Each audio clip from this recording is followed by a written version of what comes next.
Okay, നമുക്ക് start ചെയ്യാം. ഇന്ന് നമ്മുടെ പർപ്പസ് എന്ന് പറയുന്നത് മോട്ടിവേഷൻ തിയറീസ് ഒന്ന് ബ്രീഫ്ലി ഡിസ്കസ് ചെയ്യുകയാണ്. ഡീറ്റെയിൽ ലെക്ചേഴ്സ് നമ്മൾ ഓൾറെഡി പ്രൊവൈഡ് ചെയ്തതാണ്. അതുമായി ബന്ധപ്പെട്ട് മോട്ടിവേഷനുമായി ബന്ധപ്പെട്ട് ഒരു ലൈവ് ലെക്ചർ വേണമെന്ന് പറഞ്ഞുകൊണ്ടാണ് നമ്മൾ ഈ സെഷൻ അറേഞ്ച് ചെയ്തിരിക്കുന്നത്. സോ നിങ്ങൾക്ക് ഡൗട്ട്സ് എന്ത് തോന്നിയാലും ചോദിക്കുക. നമ്മൾ ഓരോ തിയറീസും ബ്രീഫ്ലി എന്താണ് കൺസെപ്റ്റ് ആൻഡ് എങ്ങനെയാണ് നമ്മളത് മനസ്സിലാക്കേണ്ടത് തുടങ്ങിയ കാര്യങ്ങളാണ് ഈ സെഷനിൽ ഡിസ്കസ് ചെയ്യാൻ പോകുന്നത്. അപ്പോൾ ആദ്യം മോട്ടിവേഷൻ കൺസെപ്റ്റിൽ നിന്ന് നമുക്ക് സ്റ്റാർട്ട് ചെയ്യാം. മോട്ടിവേഷൻ എന്താണ്? Refers to the process of influencing and encouraging individuals. അതായത് ഒരു ആക്ഷനിലേക്ക് ഇൻഡിവിജ്വൽസിനെ നയിക്കുന്ന ഒരു force, right?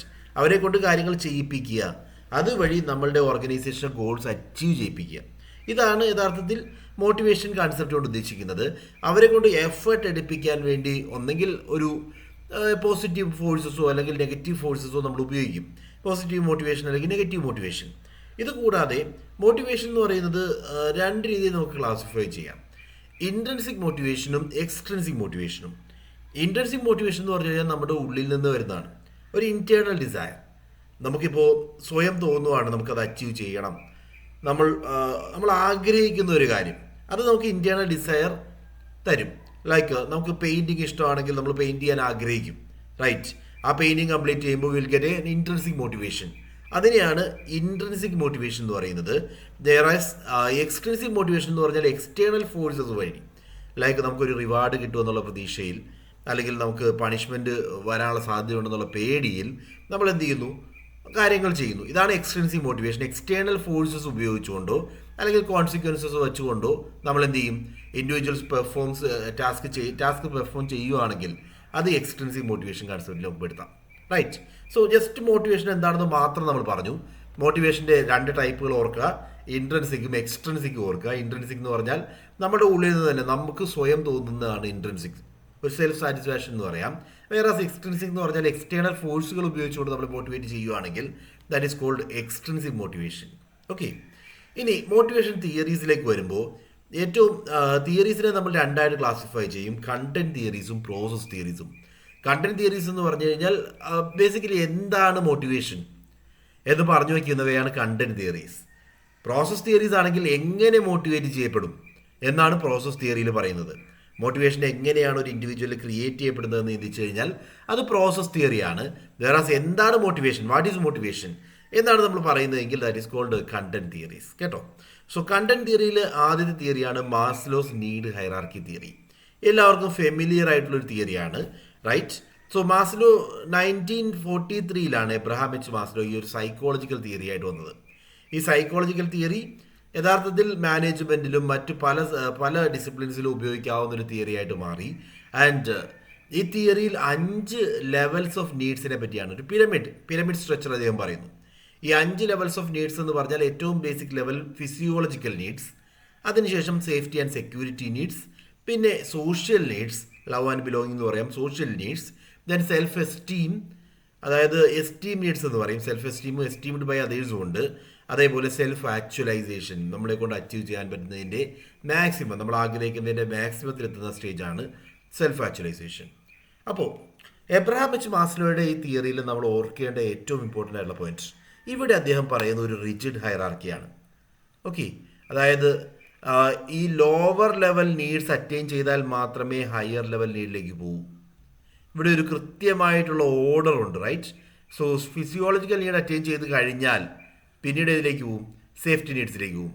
Safety need attain ചെയ്ത് കഴിഞ്ഞാൽ ലവ് ആൻഡ് ബിലോങ്ങിങ് അറ്റൈൻ ചെയ്ത് കഴിയുമ്പോൾ മാത്രമാണ് നമ്മൾ എന്തിലേക്ക് പോകുന്നത്? എസ്റ്റീം നീഡ്സിലേക്ക് പോകുന്നത്. അത് കഴിഞ്ഞാൽ മാത്രം സെൽഫ് ആക്ച്വലൈസേഷൻ. സോ ഒരു റിജിഡ് ഹൈറാർക്കി നിങ്ങൾക്ക് ഇവിടെ കാണാം, റൈറ്റ്? ഒരു റിജിഡ് സ്ട്രക്ചർ. അദ്ദേഹം പറയുന്നത് once a need is achieved it will not be a motivating factor later. ഒരിക്കലൊരു നീഡ് അറ്റൈൻ ചെയ്ത് കഴിഞ്ഞു കഴിഞ്ഞാൽ പിന്നീട് അതൊരു മോട്ടിവേറ്റിംഗ് ഫാക്ടർ ആവുന്നില്ല എന്ന് കൂടി എബ്രഹാം എച്ച് മാസ്ലോ പറയുന്നുണ്ട്.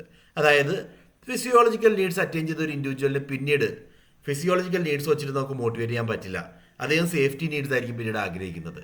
സേഫ്റ്റി ഓൾറെഡി അച്ചീവ് ചെയ്ത ഒരു ഇൻഡിവിജ്വൽ ആണെങ്കിൽ അദ്ദേഹത്തെ മോട്ടിവേറ്റ് ചെയ്യണമെങ്കിൽ സോഷ്യൽ നീഡ്സിലേക്ക് പോകേണ്ടി വരും. സോഷ്യൽ നീഡ്സ് അറ്റൈൻ ചെയ്ത ഇൻഡിവിജ്വൽ ആണെങ്കിൽ എസ്റ്റീം നീഡ്സ് വെച്ച് മാത്രമേ അദ്ദേഹത്തെ മോട്ടിവേറ്റ് ചെയ്യാൻ പറ്റൂ എന്നും മാസ്ലോ പറയുന്നുണ്ട്, റൈറ്റ്? സോ രണ്ട് കാര്യങ്ങൾ, ഒന്ന് റിജിഡ് ഹൈറാർക്കി ഉണ്ട്, രണ്ടാമതായിട്ട് once a need is achieved it will not be a motivating factor later. ഒരിക്കൽ അച്ചീവ് ചെയ്ത് കഴിഞ്ഞാൽ അത് പിന്നീട് ഒരു മോട്ടിവേറ്റിംഗ് ഫാക്ടർ ആവില്ല എന്നും അദ്ദേഹം പറയുന്നുണ്ട്. ഈ 2 പോയിന്റിലാണ് നമുക്ക് എബ്രഹാം എച്ച് മാസ്ലോയെ ക്രിട്ടിസൈസ് ചെയ്യാൻ പറ്റുന്നത്. ഒന്ന്, ഇത്തരത്തിലൊരു റിജിഡ് ഹൈറാർക്കി അല്ലെങ്കിൽ ഒരു ഇൻഡിവിജ്വലിനെ സംബന്ധിച്ച് ഫിസിയോളജിക്കൽ നീഡ്സ് പോലും അറ്റൈൻ ചെയ്യാത്ത ഒരു ഇൻഡിവിജ്വൽ ആഗ്രഹിക്കുന്ന സോഷ്യൽ നീഡ്സ് ആയിരിക്കും. അതേസമയം സോഷ്യൽ നീഡ്സ് അറ്റൈൻ ചെയ്യാത്ത ഒരു ഇൻഡിവിജ്വൽ ചിലപ്പോൾ ആഗ്രഹിക്കുന്നത് സെൽഫ് ആക്ച്വലൈസേഷൻ ആയിരിക്കും. റൈറ്റ്, അവിടെ ഒരു ഓർഡർ ഉണ്ട് എന്ന് പറയുന്നത് യഥാർത്ഥത്തിൽ ശരിയാവില്ല എന്നാണ് ഒന്നാമത്തെ പോയിന്റ്. രണ്ടാമത്തെ പോയിന്റ്, നമുക്ക് ഒരു നീഡ് അച്ചീവ് ചെയ്തത് കൊണ്ട് ആ നീഡ് പിന്നീട് ഒരു മോട്ടിവേറ്റിംഗ് ഫാക്ടർ ആവില്ല എന്ന് പറയുന്നതും പൂർണ്ണമായിട്ട് ശരിയാണെന്ന് പറയാൻ സാധിക്കില്ല. ഇപ്പോൾ ലവ് ആൻഡ് ബിലോങ്ങിങ് അതൊരിക്കലും അച്ചീവ് ചെയ്തു, വീണ്ടും ചിലപ്പോൾ ഇൻഡിവിജ്വൽസിനെ അത് മോട്ടിവേറ്റ് ചെയ്തിരിക്കും. റൈറ്റ്, സോ ഹയർ ലെവലിലുള്ള ഒരു ഇൻഡിവിജ്വലും ചിലപ്പോൾ ലവ് ആൻഡ് ബിലോങ്ങിങ് അല്ലെങ്കിൽ സോഷ്യൽ നീഡ്സ് ആഗ്രഹിക്കും. ഇങ്ങനെയൊക്കെ വരുമ്പോൾ ഒരു റിസസ് അവിടെ ഉണ്ട്, പക്ഷെ ആ ഒരു റിഗ്രസിനെ പറ്റി ഇവിടെ പറയുന്നില്ല. റൈറ്റ്, ഈ ഒരു പ്രോസസ്സിനകത്ത് അങ്ങനെ ഒരു ഹയർ ലെവൽ നീഡിലേക്ക് പോയി കഴിഞ്ഞാൽ ലോവർ ലെവൽ നീഡിലേക്ക് വരുന്നതിനെ പറ്റി ഡിസ്കസ് ചെയ്യുന്നില്ല. ഇതാണ് മാസ്ലോസ് നീഡ് ഹൈറാർക്കി തിയറിയുടെ limitations. So Maslow's need hierarchy തിയറിയിൽ ഡിഫറെൻറ്റ് നീഡ്സ്, ഒന്ന് physiological need, food, shelter, clothing പോലുള്ള കാര്യങ്ങളോടെ പെടുത്താം. Safety and security, wellbeing, stable ആയിട്ടുള്ളൊരു എൻവയോൺമെൻറ്റ്. ഇപ്പോൾ നമ്മൾ ഒരു ഓർഗനൈസേഷൻ പോയിന്റ് ഓഫ് വ്യൂവിൽ പറയുകയാണെങ്കിൽ എന്തായിരിക്കും? ഫിനാൻഷ്യൽ സെക്യൂരിറ്റി, ജോബ് സെക്യൂരിറ്റി, അതൊക്കെയാണ് സേഫ്റ്റി നീഡ്സിൽ പറയുന്നത്. ദെൻ ലവ് ആൻഡ് ബിലോങ്ങിങ് പറയുകയാണെങ്കിൽ ഒരു സോഷ്യൽ ഗ്രൂപ്പ്സ്, സോഷ്യൽ ഇൻട്രാക്ഷനുള്ള ഓപ്പർച്യൂണിറ്റി, അഫെക്ഷൻ, ബിലോങ്ങിങ്നെസ്, ഇതൊക്കെ വരുന്നതാണ് love and belonging. Then esteem needs എന്ന് പറയുമ്പോൾ 2 പാർട്ടുകളുണ്ട്, സെൽഫ് എസ്റ്റീമും എസ്റ്റീം ബൈ അതേഴ്സും ഉണ്ട്. Self esteem and esteemed by others. നമുക്ക് എന്ത് തോന്നണം? സ്വയം നമുക്ക് തോന്നണം നമ്മളൊരു സംഭവമാണ്. റൈറ്റ്, സ്വയം നമുക്കൊരു ഫീൽ ഉണ്ടാവണം, പോസിറ്റീവ് ഫീൽ, ഒരു self confidence, then self respect, achievements, ഇതെല്ലാം ചേരുന്നതാണ് സെൽഫ് എസ്റ്റീം എന്ന് പറയുന്ന കൺസെപ്റ്റ്. നമ്മളായിട്ട് ആഗ്രഹിക്കുന്ന പല കാര്യങ്ങളും അച്ചീവ് ചെയ്യപ്പെടുത്തും. ഓക്കെ, അതേസമയം എസ്റ്റീംഡ് ബൈ അതേഴ്സ് എന്ന് പറഞ്ഞാൽ അതേഴ്സ് മറ്റുള്ളവർ നമ്മളെ റെക്കഗ്നൈസ് ചെയ്യണം, റെപ്യൂട്ടേഷൻ തരണം, അതുപോലെ സ്റ്റാറ്റസ് നമ്മുടെ ഐഡൻറ്റിഫൈ ചെയ്യണം, റെസ്പെക്റ്റ് ചെയ്യണം. റൈറ്റ്, ഇതാണ് എസ്റ്റീംഡ് ബൈ അതേഴ്സ്. ഇത് രണ്ടും ചേരുന്നതാണ് esteem needs. Okay, and finally self actualisation needs, pinnacle of the hierarchy എന്ന് പറയാം. അതായത് self actualisation represent realisations of one's full potential. നമ്മളെ കൊണ്ട് അച്ചീവ് ചെയ്യാൻ സാധിക്കുന്നതിൻ്റെ മാക്സിമം ലെവൽ, ക്രിയേറ്റീവായിട്ട് നമ്മൾ ചിന്തിക്കുന്നു, നമ്മളുടെ ഗ്രോത്ത് നമ്മൾ അച്ചീവ് ചെയ്യുന്നു, അതേപോലെ നമ്മളുടെ ഫുൾഫിൽമെൻറ്റ് നേടിയെടുക്കുന്നു. ആ ഒരു ലെവലൊക്കെയാണ് യഥാർത്ഥത്തിൽ സെൽഫ് ആക്ച്വലൈസേഷൻ എന്ന് പറയുന്നത്. സോ ഈ 5 ലെവലുകളും ഈ കൺസെപ്റ്റും ക്ലിയർ ആണോ?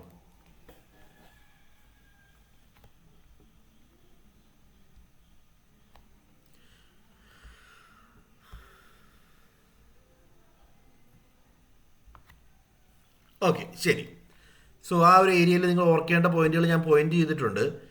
ഈ ഒരു ഹൈറാർക്കി എന്നുള്ളവരെ ഉപരിയായിട്ട് എന്താണ് ഇതിൻ്റെ ക്രിറ്റിസിസം പറയുമ്പോൾ എന്താ? ഇത് ഓവർ സിംപ്ലിഫിക്കേഷൻ ആണ്. എന്തുകൊണ്ടാണ്? ഒരു റിജിഡ് ഹൈറാർക്കി തരുന്നു. രണ്ടാമതായിട്ട് once a need lower level need is attained, it is not a motivating factor later എന്നാണ് പറയുന്നത്. പക്ഷെ അത് ശരിയല്ല. ഈ 2 ക്രിറ്റിസിസമാണ് പ്രധാനമായിട്ട് നമുക്ക് ഇതിനകത്ത് കാണാൻ സാധിക്കുക. എന്നാലും ഇതൊരു ഹ്യൂമൻ നീഡ്സിനെ പറ്റി നമ്മൾ ഡിസ്കസ് ചെയ്യുമ്പോൾ ഒരു നല്ല ബേസിക് അവയർനെസ് തരുന്ന ഒരു തിയറി ആയിട്ട് നമുക്ക് പറയാം. ഓക്കെ, ശരി. അടുത്ത തിയറിയിലേക്ക് പോകാമല്ലോ. രണ്ടാമത്തെ theory Herzberg's 2 factor theory, hygiene motivation theory എന്ന് പറയും. ഹെർസ്ബർഗ് ആണ് ഇതിൻ്റെ കോൺട്രിബ്യൂട്ടർ. അദ്ദേഹം പറയുന്നത് ഫെഡറിക് ഹെർസ്ബർഗിൻ്റെ കൺസെപ്റ്റിൽ മോട്ടിവേഷനെ അഫക്റ്റ് ചെയ്യുന്ന 2 ഫാക്ടേഴ്സ് ഉണ്ട്. ഇതുകൊണ്ട് ഈ തിയറിയെ 2 factor theory, dual factor theory എന്നൊക്കെ പറയാറുണ്ട്. 1950s അദ്ദേഹം ഈ തിയറി ഇൻട്രൊഡ്യൂസ് ചെയ്തത്. ഈ പറഞ്ഞ ഫാക്ടേഴ്സിനെ അദ്ദേഹം 2ആയിട്ട് ക്ലാസിഫൈ ചെയ്തു. ഹൈജീൻ ഫാക്ടേഴ്സും മോട്ടിവേറ്റേഴ്സും, അല്ലെങ്കിൽ സാറ്റിസ്ഫയേഴ്സും ഡിസാറ്റിസ്ഫയേഴ്സുമാണ് അദ്ദേഹം ക്ലാസിഫൈ ചെയ്യുന്നത്. Hygiene factors and motivators. Motivators എന്താണെന്ന് ചോദിച്ചു കഴിഞ്ഞാൽ നമ്മളെ മോട്ടിവേറ്റ് ചെയ്യുന്ന ഫാക്ടേഴ്സ്. ഓക്കെ, ലൈക്ക് റിവാർഡ് തരിക, റെക്കഗ്നിഷൻ നടത്തുക, അങ്ങനെയൊക്കെ പറയുമ്പോൾ നമ്മൾ എംപ്ലോയിയെ സംബന്ധിച്ച് അതൊരു മോട്ടിവേറ്റിംഗ് ഫാക്ടറാണ്. ഇൻസെൻറ്റീവ്സ് പ്രൊവൈഡ് ചെയ്യുന്നു, ഓക്കെ, അല്ലെങ്കിൽ പ്രമോഷൻ കൊടുക്കുന്നു. ഇതെല്ലാം എംപ്ലോയിയെ മോട്ടിവേറ്റ് ചെയ്യും. സോ മോട്ടിവേറ്റേഴ്സ് ആണെങ്കിൽ presence of which will lead to motivation. ഇതുണ്ടെങ്കിൽ എന്താ? പ്രസൻസ് ഓഫ് വിച്ച്, ഞാൻ ഇവിടെ എഴുതുന്നില്ല, presence of which will lead to motivation. ഇതുണ്ടെങ്കിൽ എന്ത് ചെയ്യും? മോട്ടിവേഷൻ കൂട്ടും. ഇങ്ങനെ ഓർക്കുക, മോട്ടിവേറ്റേഴ്സ് ഉണ്ടെങ്കിൽ അത് പ്രസൻ്റ് ആണെങ്കിൽ മോട്ടിവേഷൻ കൂട്ടാൻ അത് കാരണമാകും എന്നുള്ളതാണ് മോട്ടിവേറ്റേഴ്സ്. വേറസ് ഹൈജീൻ ഫാക്ടേഴ്സോ? ഹൈജീൻ ഫാക്ടേഴ്സ് എന്ന് പറഞ്ഞാൽ, ഇപ്പോൾ ഒരു എക്സാമ്പിൾ പറയാം. നമുക്ക് സാലറി ഇറ്റ് സെൽഫ് ഒരു മോട്ടിവേറ്റർ ആണെന്ന് പലപ്പോഴും പറയാറുണ്ട്. എന്നാൽ ബേസിക് സാലറി എന്ന് പറയുന്നത് ഒരു ഹൈജീൻ ഫാക്ടറാണ്. അത് തന്നെ ഒരു മോട്ടിവേറ്റർ ആണെന്ന് പറയാൻ സാധിക്കില്ല. എന്തുകൊണ്ടാണെന്ന് വെച്ച് കഴിഞ്ഞാൽ നമുക്ക് സാലറി എല്ലാ മാസവും കിട്ടിക്കൊണ്ടിരിക്കുന്നതാണ്, റൈറ്റ്? നമ്മൾ ജോയിൻ ചെയ്തപ്പോൾ പറഞ്ഞിരിക്കുന്ന സാലറിയാണ്, അത് എല്ലാ മാസവും ആദ്യം തരുന്നു. ആ സാലറിയിൽ ഇൻക്രിമെൻ്റ് വരുവാണെങ്കിൽ അത് മോട്ടിവേറ്ററാണ്, റൈറ്റ്? എന്നാൽ ആ റെഗുലർ സാലറി എന്ന് പറയുന്നത് എന്താണ്, ഒരു ഹൈജീൻ ഫാക്ടറാണ്. അത് കിട്ടി എന്ന് പറയുന്നത് നമ്മുടെ മോട്ടിവേഷനിലേക്ക് നയിക്കുന്നില്ല. എന്നാൽ കിട്ടിയില്ലെങ്കിലോ? ഇമാജിൻ നിങ്ങൾ വർക്ക് ചെയ്തു, 10-ാം തീയതി 15-ാം തീയതി സാലറി തരുന്നില്ല, വാട്ട് വിൽ ഹാപ്പൻ? ജോബ് ഡിസ്സാറ്റിസ്ഫാക്ഷൻ അത് കാരണമാകും. അതേസമയം എല്ലാ മാസവും സാലറി കിട്ടിക്കൊണ്ടിരിക്കുന്ന സാലറി കിട്ടുന്നു എന്നുള്ളത് ഒരു മോട്ടിവേഷൻ കൂട്ടാൻ കാരണമാകുന്നില്ല. പക്ഷേ അത് കിട്ടുന്നില്ലെങ്കിൽ ഡിസ്സാറ്റിസ്ഫാക്ഷനിലേക്ക് നയിക്കും. ലൈക്ക് ഒരു പ്രോപ്പർ വർക്കിംഗ് കണ്ടീഷൻ ഇല്ല, പ്രോപ്പർ ലൈറ്റിംഗ് ഇല്ല, റൈറ്റ്? അങ്ങനെയുള്ള ഫാക്ടേഴ്സിനെയാണ് ഹൈജീൻ ഫാക്ടേഴ്സ് എന്ന് പറയുന്നത്. Absence of which will lead to dissatisfaction. അവ ഇല്ലെങ്കിൽ ഡിസ്സാറ്റിസ്ഫാക്ഷൻ ക്രിയേറ്റ് ചെയ്യപ്പെടും. മോട്ടിവേറ്റേഴ്സ് ആണെങ്കിൽ presence will lead to motivation എന്ന് പറഞ്ഞു. എന്നാൽ ഹൈജീൻ ഫാക്ടേഴ്സ് ഇല്ലെങ്കിലാണ് അത് ഡിസ്സാറ്റിസ്ഫാക്ഷനിലേക്ക് നയിക്കുന്നത്. അത് വേണം. ഹൈജീൻ ഫാക്ടേഴ്സ് ഇല്ലെങ്കിൽ absence of which will lead to dissatisfaction. പക്ഷെ അത് ഉണ്ടെന്നുള്ളത് മോട്ടിവേഷൻ കാരണമാകുമോ? ഇല്ല. അതുണ്ട് എന്നുള്ളത് കൊണ്ട് നമുക്ക് മോട്ടിവേഷൻ ക്രിയേറ്റ് ചെയ്യുന്നില്ല. പക്ഷെ അവ ഇല്ലെങ്കിൽ ഡിസ്സാറ്റിസ്ഫാക്ഷൻ കാരണമാകും. അത്തരം ഫാക്ടേഴ്സിനെയാണ് ഹൈജീൻ ഫാക്ടേഴ്സ് എന്ന് പറയുന്നത്, right? So hygiene factors are also known as maintenance factors or satisfiers. Satisfiers ആണ് ഞാനിവിടെ ഡിസാറ്റിസ്ഫൈസ് എന്നാണ് എഴുതിയിരിക്കുന്നത്. One second. ഹൈജീൻ സാറ്റിസ്ഫയേഴ്സ്.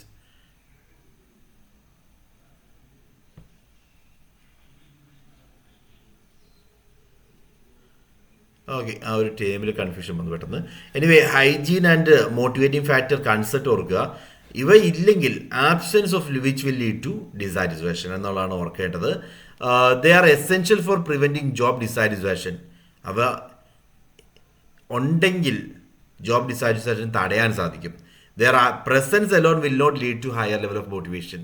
അവ ഇല്ല എന്നുള്ളത് ഒരിക്കലും അവ ഉണ്ട് എന്നുള്ളത് ഒരിക്കലും മോട്ടിവേഷനിലേക്ക് നയിക്കുന്നില്ല.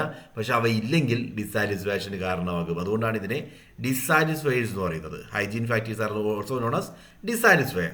ഇവിടെ സാറ്റിസ്ഫയേഴ്സ് എന്ന് എഴുതിയിരിക്കുന്നത് ഡിസാറ്റിസ്ഫയർ ആണ് കേട്ടോ. ഡിസാറ്റിസ്ഫാക്ഷന് കാരണമാകുന്ന ഫാക്ടേഴ്സാണ്. എന്നാൽ ഹൈജീൻ ഫാക്ടേഴ്സിന് എക്സാമ്പിൾ എന്തൊക്കെയാണ്? Salary and compensation. നമുക്ക് കിട്ടിക്കൊണ്ടിരിക്കുന്ന സാലറി കിട്ടാതെ വരുവാണെങ്കിൽ ഡിസാറ്റിസ്ഫാക്ഷന് കാരണമാകും. വർക്കിംഗ് കണ്ടീഷൻസ്, സേഫ് കംഫർട്ടബിൾ ആയിട്ടുള്ള വർക്കിംഗ് എൻവയോൺമെൻറ്റ് ഇല്ല, അത് ഡിസാറ്റിസ്ഫാക്ഷന് കാരണമാകും. കമ്പനിയുടെ പോളിസീസ് കൺസിസ്റ്റൻ്റ് അല്ല, അത് ഡിസാറ്റിസ്ഫാക്ഷന് കാരണമാകാം. സൂപ്പർവിഷൻ്റെ ക്വാളിറ്റി ഇല്ല, ഇൻ്റർപേഴ്സണൽ റിലേഷൻഷിപ്പിനുള്ള ഓപ്പർച്യൂണിറ്റി ഇല്ല, ജോബ് സെക്യൂരിറ്റി ഇല്ല. ഇവയൊക്കെ ഉണ്ട് എന്നുള്ളത് ഒരിക്കലും നമ്മളെ മോട്ടിവേഷൻ കൂട്ടുന്നില്ല. എന്നാൽ ഇവ ഇല്ലെങ്കിൽ അത് നമ്മളെ ഡിസാറ്റിസ്ഫാക്ഷനിലേക്ക് നയിക്കും. അതിനെയാണ് ഹൈജീൻ ഫാക്ടേഴ്സ് എന്ന് പറയുന്നത്. So hygiene factors are lacking. When the hygiene factors are lacking or inadequate, employees may become dissatisfied or demotivated. അവ ഇല്ലെങ്കിൽ എംപ്ലോയീസ് ഡീമോട്ടിവേഷനിലേക്ക് നയിക്കപ്പെടും. അപ്പോൾ മോട്ടിവേറ്റേഴ്സോ, സാറ്റിസ്ഫൈഡേഴ്സ് ആണെങ്കിലോ? Motivators also known as job satisfiers. Job satisfaction കൂട്ടുന്ന ഫാക്ടേഴ്സ് ആണ്. പ്രസൻറ്റ് ആണെങ്കിൽ അത് ജോബ് സാറ്റിസ്ഫാക്ഷൻ കൂട്ടും. Like achievement, recognition, work itself may be a motivator. Work തന്നെ ഒരു മോട്ടിവേറ്ററാണ്. നമ്മൾ ചെയ്യുന്ന ജോലിയോട് നമുക്ക് താല്പര്യം ഉണ്ടാകും. അത് കൊണ്ടത് എൻജോയബിൾ ആയിട്ടുള്ള ഒരു വർക്കാണെങ്കിൽ അത് തന്നെ നമ്മൾ മോട്ടിവേറ്റ് ചെയ്യുന്നിരിക്കും. റെസ്പോൺസിബിലിറ്റി എടുക്കുന്നത്, advancement, growth, then work and personal life balance, ഇതെല്ലാം മോട്ടിവേറ്റിംഗ് ഫാക്ടേഴ്സായിട്ട് ആക്ട് ചെയ്യാം. Okay, so presence of which will lead to job satisfaction and employee motivation is called motivator, right? അപ്പോൾ ഇത് രണ്ടും ഒരു ഓർഗനൈസേഷനകത്ത് ബാലൻസ്ഡ് ആയിട്ട് ഉണ്ടായിരിക്കണമെന്നാണ് ഹെർസ്ബർഗ്സ് 2 ഫാക്ടർ തിയറി പറയുന്നത്. ക്ലിയർ ആണോ? Any questions?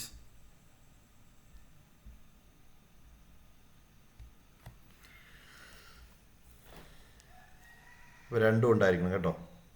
ശരി, അപ്പോൾ അവിടെ നിന്ന് നമുക്ക് അടുത്തയിലേക്ക് പോവാം. ക്ലിയർ അല്ലേ? ശരി, അടുത്തത് ആൽഡെഫേഴ്സ് ERG തിയറി. ആൽഡെഫേഴ്സ് ERG തിയറി എന്ന് പറയുമ്പോൾ 3 എലമെൻറ്റുകളെ പറ്റിയാണ് ഇവിടെ പറയുന്നത്. Existence, relatedness and growth needs. അതായത് ആൽഡെഫ് നമ്മുടെ എബ്രഹാം എച്ച് മാസ്ലോയുടെ തിയറിയെ കുറച്ചുകൂടി ബെറ്റർ ആക്കാൻ വേണ്ടിയാണ് ശ്രമിക്കുന്നത്. അദ്ദേഹം ആ ഒരു പിരമിഡ് സ്ട്രക്ചറിനെ 3ആയിട്ട് ഡിവൈഡ് ചെയ്യുന്നു. എക്സിസ്റ്റൻസ് നീഡ്സ് എന്നും അതേപോലെ റിലേറ്റഡ്നെസ് നീഡ്സ് എന്നും ഗ്രോത്ത് നീഡ്സ് എന്നും ക്ലാസിഫൈ ചെയ്തു. അതിൻ്റെ ഒരു ഇമേജ് ഇവിടെ ഉണ്ടായിരുന്നു. That is missing. എനിവേ, അതായത് അതിൻ്റെ ഇമേജ് ഞാൻ ഷെയർ ചെയ്ത് തരാം കേട്ടോ. പിന്നെ സോ ക്ലേറ്റൺ ആൽഡഫർ ആണ് 1969 ഈ തിയറി പ്രപ്പൗണ്ട് ചെയ്തിരിക്കുന്നത്. അദ്ദേഹം മാസ്ലോയുടെ കൺസെപ്റ്റിനെ ഒന്ന് എക്സ്റ്റെൻഡ് ചെയ്യുന്നു, അല്ലെങ്കിൽ സിംപ്ലിഫൈ ചെയ്യുന്നു എന്ന് പറയാം. കുറച്ചുകൂടി ഒന്ന് ബെറ്റർ ആക്കാൻ വേണ്ടിയാണ് അദ്ദേഹം ശ്രമിക്കുന്നത്. സോ അതിൽ ആദ്യത്തെയാണ് എക്സിസ്റ്റൻസ് നീഡ്സ്. മാസ്ലോയുടെ ബേസിക് ഫിസിയോളജിക്കൽ നീഡ്സും അതേപോലെ ഫിസിക്കൽ വെൽബീയിങ്ങും ആ ഒരു സർവൈവൽ, സേഫ്റ്റി ആൻഡ് സെക്യൂരിറ്റി നീഡ്സും കൂടി ചേർത്ത് കഴിഞ്ഞാൽ എക്സിസ്റ്റൻസ് നീഡ്സ് ആവും. ഫിസിയോളജിക്കൽ നീഡ്സും സേഫ്റ്റി ആൻഡ് സെക്യൂരിറ്റി നീഡ്സും കൂടി കമ്പൈൻ ചെയ്ത് കഴിഞ്ഞാൽ അത് രണ്ടും എക്സിസ്റ്റൻസുമായി ബന്ധപ്പെട്ടാണ്. ഇപ്പോൾ മാസ്ലോയുടെ ആ രണ്ട് സ്റ്റേജുകളെ ഒരുമിപ്പിച്ചിട്ടാണ് എക്സിസ്റ്റൻസ് നീഡ്സ് ക്രിയേറ്റ് ചെയ്തിരിക്കുന്നത്. Alderfer suggest that when individuals are unable to fulfil higher level needs, this one is very very important. നിങ്ങൾ ഓർക്കേണ്ട പോയിന്റ് ഇതാണ്. പ്രീവിയസ് ക്വസ്റ്റ്യൻ ആയിട്ട് ചോദിച്ചത് ഇതാണ്. ആൽഡഫർ പറയുന്നത് once the individual is not able to satisfy the higher level needs, എന്ത് സംഭവിക്കും? Higher level needs satisfy ചെയ്യുന്നില്ലെങ്കിൽ അവർക്ക് ഫ്രസ്ട്രേഷൻ ഉണ്ടാവും, റൈറ്റ്? ആ ഫ്രസ്ട്രേഷൻ കാരണം താൽക്കാലികമായിട്ട് അവർ ലോവർ ലെവൽ നീഡ്സിലേക്ക് സാറ്റിസ്ഫൈ ചെയ്യും. ഓക്കെ, ലോവർ ലെവൽ നീഡ്സിലേക്ക് റിഗ്രസ് ചെയ്യും. ഇതാണ് ഈ ഒരു തിയറിയുടെ മറ്റൊരു പോയിന്റ്. റിലേറ്റഡ്നെസ് നീഡ്സോ ഗ്രോത്ത് നീഡ്സോ ഒന്നും അറ്റൈൻ ചെയ്യാൻ സാധിക്കുന്നില്ല. അങ്ങനെയാണെങ്കിൽ പതുക്കെ താഴെ വന്നിട്ട് എക്സിസ്റ്റൻസ് നീഡ്സ് തന്നെ അറ്റൈൻ ചെയ്യാൻ വേണ്ടി ശ്രമിക്കും. അത് ഈ കൺസെപ്റ്റിൻ്റെ ഒരു പോയിന്റാണ് കേട്ടോ. അതായത് എബ്രഹാം എച്ച് മാസ്ലോ പറഞ്ഞ ആ ഒരു റിജിഡ് ഹൈറാർക്കി ഇവിടെ ഇല്ല. Then relatedness needs pertain to the social and interpersonal relationship. അതായത് ഇവിടെ വരുന്നത് പ്രധാനമായിട്ടും നമ്മളുടെ പിന്നീടുള്ള രണ്ട് ലെവലുകളാണ്. അതായത് സോഷ്യൽ നീഡ്സും അതിനകത്ത് എസ്റ്റീംഡ് ബൈ അതേഴ്സ് എന്ന് പറയുന്ന ഒരു കൺസെപ്റ്റ് ഉണ്ടല്ലോ, അതുകൂടി ചേർത്ത് കഴിഞ്ഞാൽ റിലേറ്റഡ്നെസ് നീഡ്സ് ആക്കാം. സോഷ്യൽ നീഡ്സും വരണം, അതേപോലെ എസ്റ്റീംഡ് ബൈ അതേഴ്സും, ഇത് രണ്ടും ചേരുന്നതാണ് relatedness needs. Then love and belongingness needs ആണ് പ്രധാനമായിട്ടും. ദെൻ എസ്റ്റീം നീഡ്സിലെ എസ്റ്റീംഡ് ബൈ അതേഴ്സ് എന്ന് പറയുന്ന പാർട്ടും ഇതിനകത്ത് ഇൻക്ലൂഡ് ചെയ്യാം. ഇനി ഗ്രോത്ത് നീഡ്സ് ആണെങ്കിൽ അത് personal development, self esteem, self actualisation പോലുള്ള ഏറ്റവും ഹയസ്റ്റ് ലെവലിലാണ് കൺസെപ്റ്റ് പറയുന്നത്. സോ ഇൻട്രൻസിക് മോട്ടിവേഷനൊക്കെ കാരണമാകുന്ന ഫാക്ടേഴ്സ് എല്ലാം ഇവിടെ വരും. സോ സെൽഫ് ആക്ച്വലൈസേഷനും സെൽഫ് എസ്റ്റീമുമാണ് ഗ്രോത്ത് നീഡ്സിൻ്റെ ഭാഗമായിട്ട് പറയാവുന്നത്. This category includes needs for personal achievement, competence, creativity, learning and self expression. Growth needs are akin to Maslow self എസ്റ്റീമാണ്. മാസ്ലോയുടെ സെൽഫ് എസ്റ്റീമും സെൽഫ് ആക്ച്വലൈസേഷനും ചേരുമ്പോഴാണ് ഗ്രോത്ത് നീഡ്സ് കാണാൻ സാധിക്കുന്നത്. ഓക്കെ, സോ ആൽഡഫേഴ്സ് ERG തിയറിയും മാസ്ലോസ് ഹൈറാർക്കി തിയറിയും തമ്മിലുള്ള വ്യത്യാസം നോക്കാം. ആദ്യത്തെ point, ERG theory allows for the possibility of multiple needs being achieve at the same time. Abraham S Maslow ഒരു റിജിഡ് ഹൈറാർക്കി അവിടെ ഉണ്ടെന്ന് പറയുമ്പോൾ ഇവിടെ സംഭവിക്കുന്നത് മൾട്ടിപ്പിൾ നീഡ്സ് ഒരേ സമയം വേണമെങ്കിൽ ഗ്രോത്ത് നീഡ്സും അതേപോലെ തന്നെ റിലേറ്റഡ് നീഡ്സും ഒരു എംപ്ലോയിയെ മോട്ടിവേറ്റ് ചെയ്തിരിക്കും. രണ്ടും ഒരേ ടൈമിൽ ഫോളോ ചെയ്യുന്ന രീതി വരാം. മൾട്ടിപ്പിൾ നീഡ്സ് ഒരേ ടൈമിൽ ആക്റ്റീവ് ആകാനുള്ള സാഹചര്യം ഉണ്ടെന്നാണ് ERG തിയറി പറയുന്നത്. രണ്ടാമത്തെ difference, Alderfer's theory acknowledges if higher level needs are not met, individual may revert on focusing to lower level needs. Higher level needs satisfy ചെയ്യുന്നതിലേക്ക് എന്ത് സംഭവിക്കും? പതുക്കെ ഇൻഡിവിജ്വൽ താഴോട്ട് ഇറങ്ങും, ലോവർ ലെവൽ നീഡ്സ് അറ്റൈൻ ചെയ്യാൻ വേണ്ടി ശ്രമിക്കും. Okay, then ERG theory condenses Maslow's 5 categories of needs into 3 broader categories, which can be more applicable, intuitive in certain context. ഈ 5 ലെവലിനെ 3 ലെവലായിട്ട് ഡിവൈഡ് ചെയ്യുകയാണ്. അത് കുറച്ചുകൂടി ബെറ്റർ ആണെന്ന് പറയാം. ചില കോണ്ടെക്സ്റ്റുകൾ നമ്മൾ നോക്കുമ്പോൾ കുറച്ചുകൂടി ബെറ്റർ ആയിട്ട് നമുക്കതിനെ കാണാൻ സാധിക്കും. അതായത് ഇവിടെ ഇതിൻ്റെ ക്ലാസിഫിക്കേഷൻ വരുന്നത് ഇങ്ങനെയാണ്. ഏറ്റവും ബേസിക് ആയിട്ടുള്ള റിലേറ്റഡ്നെസ് നീഡ്സ്, ഫിസിയോളജിക്കൽ ആൻഡ് സേഫ്റ്റിയെ ഒരുമിച്ചിട്ടാണ് റിലേറ്റഡ്നെസ് ഇവിടെ എഴുതാം. ഫിസിയോളജിക്കൽ സേഫ്റ്റി നീഡ്സിനെ ഒരുമിപ്പിച്ചിട്ടാണ് റിലേറ്റഡ്നെസ് നീഡ്സ്. ദെൻ സോഷ്യൽ നീഡ്സിനെയും സെൽഫ് എസ്റ്റീംഡ് ബൈ അതേഴ്സ് എന്ന് പറയുന്ന പാർട്ടുണ്ടല്ലോ എസ്റ്റീം നീഡ്സിൽ, സോഷ്യൽ നീഡ്സിനെയും എസ്റ്റീംഡ് ബൈ അതേഴ്സ് ഇതിൻ്റെ പകുതി, അത് രണ്ടിനെയും ഇൻക്ലൂഡ് ചെയ്തിട്ടാണ് എന്ത് വരുന്നത്, നമ്മളുടെ റിലേറ്റഡ്നെസ്. സോറി, ഞാനിവിടെ എഴുതിയിരിക്കുന്നത് മാറിപ്പോയി അല്ലേ. ആദ്യത്തത് എക്സിസ്റ്റൻസ് ആണ്, രണ്ടാമത്തത് റിലേറ്റഡ്നെസ്, മൂന്നാമത്തത് സെൽഫ് എസ്റ്റീമും സെൽഫ് ആക്ച്വലൈസേഷനും കൂടി ഇൻക്ലൂഡ് ചെയ്തിട്ടാണ് ഗ്രോത്ത് നീഡ്സ് വരുന്നത്. ഓക്കെ, ഇതാണ് ആൽഡഫേഴ്സ് ERG തിയറിയുടെ കൺസെപ്റ്റ്. ഓക്കെ, അടുത്ത തിയറി മാക്ലൻഡിന്റെ 3 നീഡ് തിയറിയാണ്. Need theory of motivation. McClelland പറയുന്നത് നീഡ്സ് ഇതുവരെ കണ്ട ഒരു കൺസെപ്റ്റ് അല്ലാതെ നീഡ്സിനെ 3 ഫണ്ടമെന്റൽ നീഡ്സ് ആയിട്ട് മാക്ലൻഡ് ഡിവൈഡ് ചെയ്യുന്നു. അതിൽ ഒന്നാമത്തത് നീഡ് ഫോർ അച്ചീവ്മെന്റ് കൂടുതലായിട്ട് ആഗ്രഹിക്കുന്നവർ, ഡിസയർ ഫോർ സക്സസ് കൂടുതലായിട്ട് ആഗ്രഹിക്കുന്നവരാണ് നീഡ് ഫോർ അച്ചീവ്മെന്റ് എന്ന് പറയുന്ന കൺസെപ്റ്റ് വരുന്നത്. അതേപോലെ ആഗ്രഹിക്കുന്നവരെന്നല്ല, ഒരു ഇൻഡിവിജ്വലിന്റെ നീഡ് 3 രീതിയിലാകാം.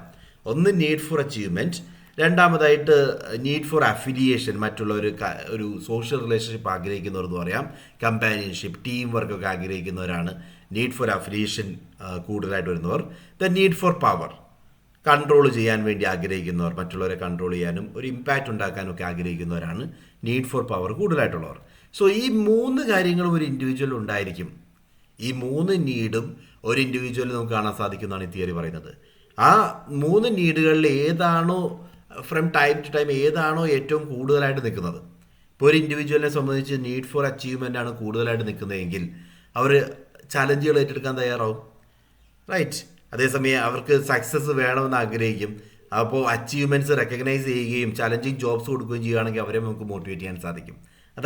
അങ്ങനെയാണ് ഈ തിയറി പറയുന്നത്. ഒന്ന് need for achievement. Need for achievement എന്ന് പറഞ്ഞു കഴിഞ്ഞാൽ there is a desire to excel, maximum contribute ചെയ്യാനും അവരുടെ സ്കില്ലൊക്കെ റെക്കഗ്നൈസ് ചെയ്യിക്കാനും ഒക്കെയുള്ള ആഗ്രഹമുണ്ടാവും. അപ്പോൾ അങ്ങനെയുള്ള ഇൻഡിവിജ്വലിനെ മോട്ടിവേറ്റ് ചെയ്യണമെങ്കിൽ അത്തരത്തിലുള്ള ചലഞ്ചിങ് ആയിട്ടുള്ള ജോബ് കൊടുക്കണം. ദെൻ പേഴ്സണൽ റെസ്പോൺസിബിലിറ്റി കൊടുക്കുക, അവർക്ക് കൃത്യമായുള്ള ഫീഡ്ബാക്ക് കൊടുക്കുക, ദെൻ അവരുടെ റിസ്ക് ഏറ്റെടുക്കാനുള്ള അവസരം കൊടുക്കുക. ഇതെല്ലാം അവരെ മോട്ടിവേറ്റ് ചെയ്യും, റൈറ്റ്. ദെൻ രണ്ടാമത്തേത് നീഡ് ഫോർ അഫിലിയേഷൻ ആണ്. അഫിലിയേഷൻ എന്ന് പറഞ്ഞാൽ ഞാൻ ഓൾറെഡി പറഞ്ഞു, സോഷ്യൽ ഇൻട്രാക്ഷൻ, കമ്പാനിയൻഷിപ്പ്, ഒരു നല്ല ഫ്രണ്ട്ലി ആൻഡ് റിലേഷൻഷിപ്പ് ബിൽഡ് ചെയ്യുക, ഇതൊക്കെയാണ് അഫിലിയേഷനിൽ വരുന്നത്. ഈ അഫിലിയേഷൻ ഹൈ ആയിട്ടുള്ള ഇൻഡിവിജ്വൽ ആണെങ്കിൽ ഇതിൽ ഏതെങ്കിലും ഒരു നീഡായിരിക്കും പ്രോമിനൻ്റ് ആയിട്ട് നിൽക്കുന്നത്.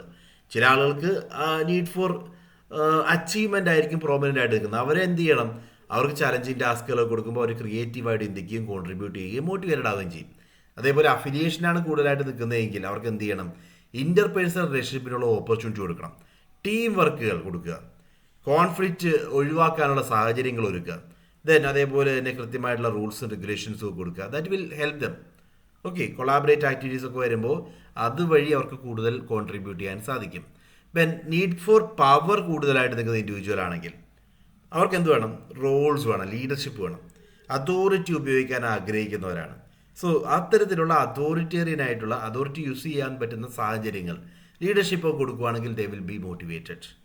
Okay, so need for power high ആയിട്ട് നിൽക്കുന്ന ഇൻഡിവിജ്വൽ ആണെങ്കിൽ അവർക്ക് there will be a desire for lead, a preference for competition and a willingness to take charge, right. ഇതൊക്കെ അവർക്കുണ്ടാവും. കൂടുതൽ ഏറ്റെടുത്ത് ചെയ്യാനും സബോർഡിനേറ്റ്സിനെ ലീഡ് ചെയ്യാനും അവർ ഡിസിഷൻസ് എടുക്കാനും ഒക്കെയുള്ള ഒരു ടെൻഡൻസി അവർക്കുണ്ടാവും.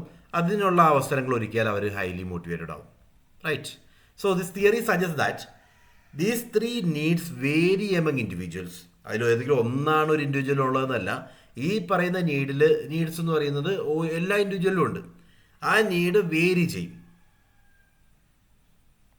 ഓക്കെ, ചില ആളുകൾക്ക് ആ ചില നീഡുകൾ കൂടുതലായിരിക്കും, ചില ആളുകൾക്ക് ചില നീഡുകൾ കുറവായിരിക്കും.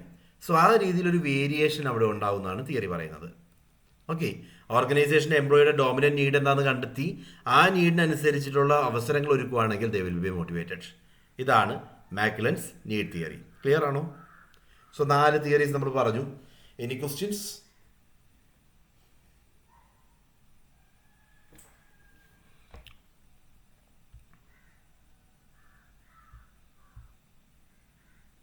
ശരി, ഇതുമായി ബന്ധപ്പെട്ട MCQ ഓൾറെഡി കണ്ടതല്ലേ? ജസ്റ്റ് 1-2 പറഞ്ഞാൽ മതിയല്ലോ. Which content theory of motivation suggest that human needs can be arranged in a hierarchical order? Hierarchical ഓർഡറിൽ അറേഞ്ച് ചെയ്യാമെന്ന് പറഞ്ഞിരിക്കുന്ന ഏത് തിയറിയാ? ഓക്കെ, പറയണ്ടല്ലോ.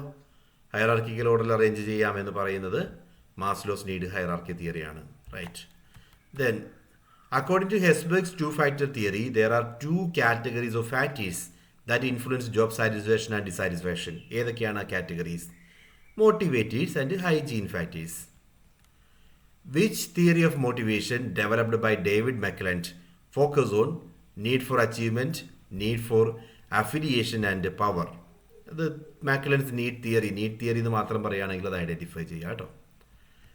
Then the central concept of Alderfer is ERG theory. ERG stands for existence, relatedness and growth. Okay.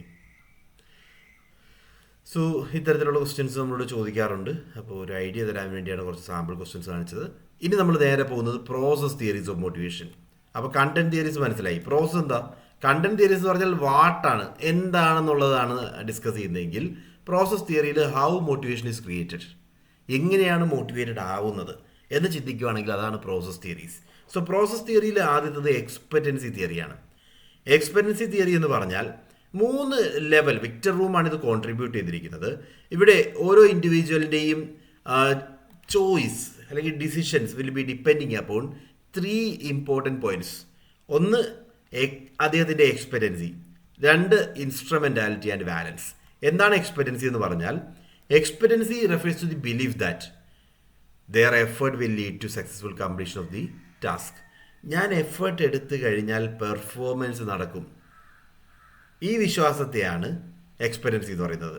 അതായത് നമ്മളിപ്പോൾ ടാസ്കുകളൊക്കെ നമുക്ക് തരുമ്പോൾ ഞാൻ ഇത്തിരി എഫേർട്ട് എടുക്കുകയാണെങ്കിൽ എനിക്കിത് ചെയ്തു തീർക്കാൻ സാധിക്കും. ചെയ്തു തീർക്കുക എന്ന് പറഞ്ഞാൽ ദാറ്റ് ഇസ് സക്സസ്ഫുൾ പെർഫോമൻസ്. എൻ്റെ എഫേർട്ട് പെർഫോമൻസിലേക്ക് നയിക്കും എന്നുള്ള ചിന്താഗതി അത് കൂടുതലാണെങ്കിൽ ദേ വിൽ പെർഫോം, റൈറ്റ്? ആ ഒരു ചിന്ത ഉണ്ടെങ്കിൽ എക്സ്പെക്റ്റൻസി ഉണ്ട്. എൻ്റെ എഫേർട്ട് പെർഫോമൻസിലേക്ക് നയിക്കും എന്നുള്ള വിശ്വാസം ഉണ്ടെങ്കിൽ അവിടെ എക്സ്പെക്റ്റൻസി ഉണ്ട്. അതാണ് എക്സ്പെക്റ്റൻസി. ദെൻ ഇൻസ്ട്രുമെൻറ്റാലിറ്റിയോ, ഈ പെർഫോമൻസ് ഔട്ട്കമ്മിലേക്ക് നയിക്കും. ഞാൻ പെർഫോം ചെയ്തു എങ്കിൽ എനിക്കൊരു നല്ല ഔട്ട്കം കിട്ടും, റൈറ്റ്? ആ ഒരു ചിന്താഗതിയാണ് ഇൻസ്ട്രുമെൻറ്റാലിറ്റി എന്ന് പറയുന്നത്. ഔട്ട്കം എന്ന് പറഞ്ഞാൽ എന്താ? ഒരു റിവാർഡ്, ഒരു ഡിസൈഡ് ആയിട്ടുള്ള റിവാർഡ് കിട്ടുമെന്നുള്ള ചിന്താഗതി, അതാണ് instrumentality. Performance will lead to outcome എന്നുള്ളതാണ് ഇൻസ്ട്രുമെൻറ്റാലിറ്റി. ഞാൻ പെർഫോം ആദ്യത്തെ സ്റ്റേജ് എന്താ? ഞാൻ എഫർട്ട് എടുത്തു കഴിഞ്ഞാൽ എനിക്ക് പെർഫോം ചെയ്യാൻ സാധിക്കും. എൻ്റെ ഈ പെർഫോമൻസ് ഒരു ഔട്ട്കം എനിക്ക് തരും, ഒരു റിസൾട്ട് എനിക്ക് തരും എന്നുള്ളതാണ് ഇൻസ്ട്രുമെൻറ്റാലിറ്റി. ബാലൻസ്, ആ റിവാർഡ് എന്ന് പറയുന്നത് എനിക്ക് എത്രമാത്രം ഇമ്പോർട്ടൻ്റ് ആണ്, ഇമ്പോർട്ടൻസ് ആണ് ബാലൻസ് വരുന്നത്. റിവാർഡിന് കൊടുക്കുന്ന വാല്യൂ, ഓക്കെ, ഡിസൈറബിലിറ്റി, ആ ഇൻഡിവിജ്വൽ ആ ഒരു റിവാർഡിന്മേൽ വച്ചിരിക്കുന്ന വാല്യൂ അല്ലെങ്കിൽ അതിൻ്റെ ഡിസൈറബിലിറ്റിയാണ് ബാലൻസ് എന്ന് പറയുന്നത്. ഇത് 3 ഉണ്ടെങ്കിലാണ് ഒരു ഇൻഡിവിജ്വൽ മോട്ടിവേറ്റഡ് ആവുന്നത്. നമ്മളുടെ കോണ്ടെക്സ്റ്റ് തന്നെ ഒന്ന് ചിന്തിച്ച് നോക്കി. നമ്മൾ വർക്ക് ചെയ്ത് കഴിഞ്ഞാൽ ആദ്യത്തെ ലെവലിൽ എന്തായിരിക്കും? എനിക്കിത് പെർഫോം ചെയ്യാൻ പറ്റുമെന്നുള്ള തോന്നൽ. ഒരു ടാസ്ക് തന്നിട്ടുള്ളത് എനിക്ക് ചെയ്തു തീർക്കാൻ പറ്റുമെന്നുള്ളൊരു ബിലീഫ് ആദ്യം വേണം. ആ ബിലീഫ് വന്നു കഴിഞ്ഞാൽ രണ്ടാമത്തെ സ്റ്റേജിൽ അതുവഴി എനിക്കൊരു റിവാർഡ് കിട്ടുമെന്നുള്ളൊരു ഉറപ്പുണ്ടാവണം. ആ റിവാർഡ് എനിക്ക് അത്രമാത്രം ആവശ്യമുള്ളതാണ്, ഡിസയറബിൾ ആണ് എന്നുള്ള ചിന്തകൾ വന്നു കഴിഞ്ഞാലാണ് എംപ്ലോയി മോട്ടിവേറ്റഡ് ആവുന്നതെന്നാണ് ഈ ഒരു തിയറി പറയുന്നത്, റൈറ്റ്? സോ ഇതിനകത്ത് എക്സ്പെക്റ്റൻസി തിയറിയുടെ ഫോർമുല ഇതാണ്. മോട്ടിവേഷൻ എന്ന് പറഞ്ഞാൽ എക്സ്പെക്റ്റൻസി, ഇൻസ്ട്രുമെൻറ്റാലിറ്റി ആൻഡ് ബാലൻസ്, ഇവ 3 ചേരുമ്പോഴാണ് മോട്ടിവേഷൻ ക്രിയേറ്റ് ചെയ്യപ്പെടുന്നത്. Okay, according to expectancy theory, individuals are motivated to act well when all 3 components are positively aligned. അതായത് ഇത് 3 പോസിറ്റീവായിട്ട് വരുമ്പോഴാണ് ഇൻഡിവിജ്വൽ മോട്ടിവേറ്റഡ് ആവുന്നത്. They believe their effort will lead to successful performance. അവർ effort എടുത്തു കഴിഞ്ഞാൽ successful പെർഫോമൻസിലേക്ക് നയിക്കൂ എന്നുള്ള വിശ്വാസം. രണ്ടാമതായിട്ട് ദേ believe successful performance will result in desired reward. ആ സക്സസ്ഫുൾ പെർഫോമൻസ് ഞാൻ ആഗ്രഹിക്കുന്ന ഒരു റിവാർഡിലേക്ക് നയിക്കും എന്നുള്ള ചിന്താഗതി. ദെൻ ആ റിവാർഡ് എന്ന് പറയുന്നത് എന്നെ സംബന്ധിച്ച് ഇമ്പോർട്ടൻ്റ് ആണെന്നുള്ള ചിന്താഗതി. അതാണ് value and desire, the anticipated reward. ആ റിവാർഡിന് നമ്മൾ കൊടുക്കുന്ന വാല്യൂ, അതിനോട് നമുക്കുള്ള താല്പര്യം, ഇവ 3 ചേരുമ്പോഴാണ് ഒരു ഇൻഡിവിജ്വൽ മോട്ടിവേറ്റഡ് ആവുന്നത്. ഓക്കെ, ക്ലിയർ ആണോ? Any questions?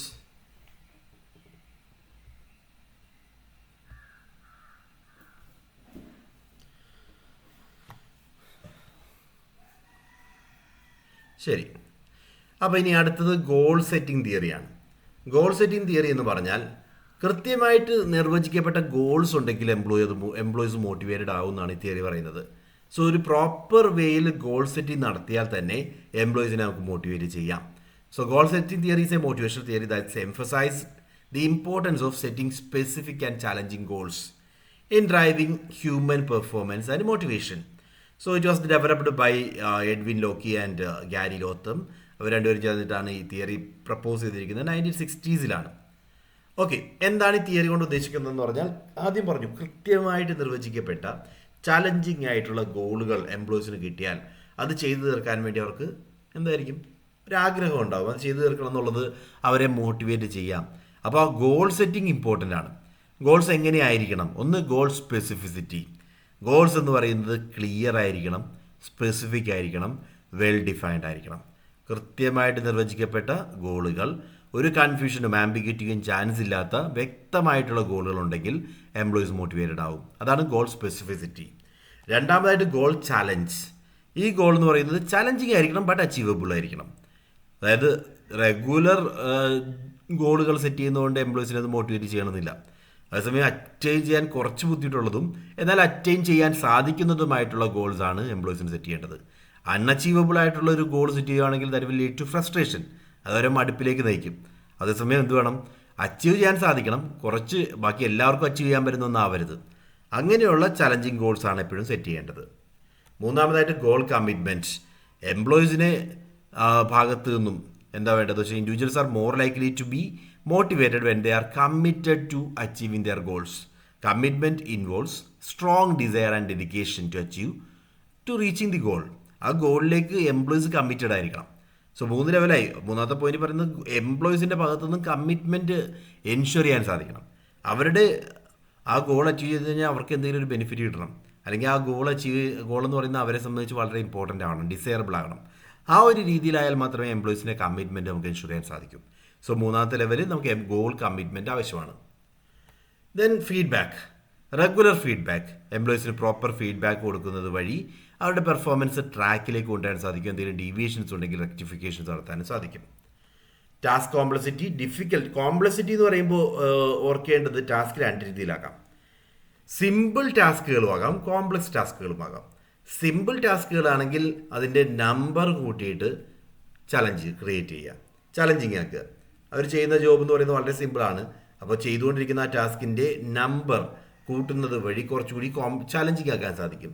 കോംപ്ലക്സ് ടാസ്കുകളാണെങ്കിൽ നമ്പർ കൂട്ടുന്നതുകൊണ്ട് കാര്യമില്ല, അവർക്ക് നമ്പർ കുറച്ച് കൊടുത്തുകൊണ്ട് തന്നെ ഓൾറെഡി ചലഞ്ചിങ് ആണ്, അതുകൊണ്ട് നമ്പർ കുറച്ചിട്ട് തന്നെ ടാസ്ക് അറ്റൈൻ ചെയ്യാൻ വേണ്ടി ശ്രമിക്കുക. So the relationship between goal difficulty and task complexity is considered. ഗോളിൻ്റെ ഡിഫിക്കൽറ്റി എത്രമാത്രമാണെന്ന് നോക്കണം, അതനുസരിച്ചായിരിക്കും നമ്മൾ ഈ ഒരു ഗോൾ സെറ്റ് ചെയ്യുന്നത്. So simple task may benefit from more challenging goals. Simple task ആണെങ്കിൽ എന്ത് ചെയ്യണം? നമ്പർ കൂട്ടി ചലഞ്ചിങ് ആയിട്ടുള്ള ഗോൾ കൊടുക്കുക. കോംപ്ലക്സ് ടാസ്ക് ആണെങ്കിൽ അറ്റൈനബിൾ ആയിട്ടുള്ള ഗോൾ കൊടുക്കുക. ഇതാണ് ടാസ്ക് കോംപ്ലക്സിറ്റി കൊണ്ട് ഉദ്ദേശിക്കുന്നത്. Then self efficacy. Self efficacy എന്ന് പറയുന്നത് ഒരു ഇൻഡിവിജ്വലിൻ്റെ ബിലീഫാണ്. അദ്ദേഹത്തിന് ആ ഒരു ഗോൾ അറ്റൈൻ ചെയ്യാം. നമ്മുടെ ഈ എക്സ്പെക്റ്റൻസി എന്നൊക്കെ പറയുന്ന പോലെ, എക്സ്പെക്റ്റൻസി അല്ല, അതിന് മുകളിലേക്ക് വരും. സെൽഫ് എഫിക്കസി എന്ന് പറയുന്നതും ഗോൾ അറ്റൈൻ ചെയ്യാൻ എന്നെക്കൊണ്ട് സാധിക്കുമെന്നുള്ളൊരു ബിലീഫാണ് സെൽഫ് എഫിക്കസി.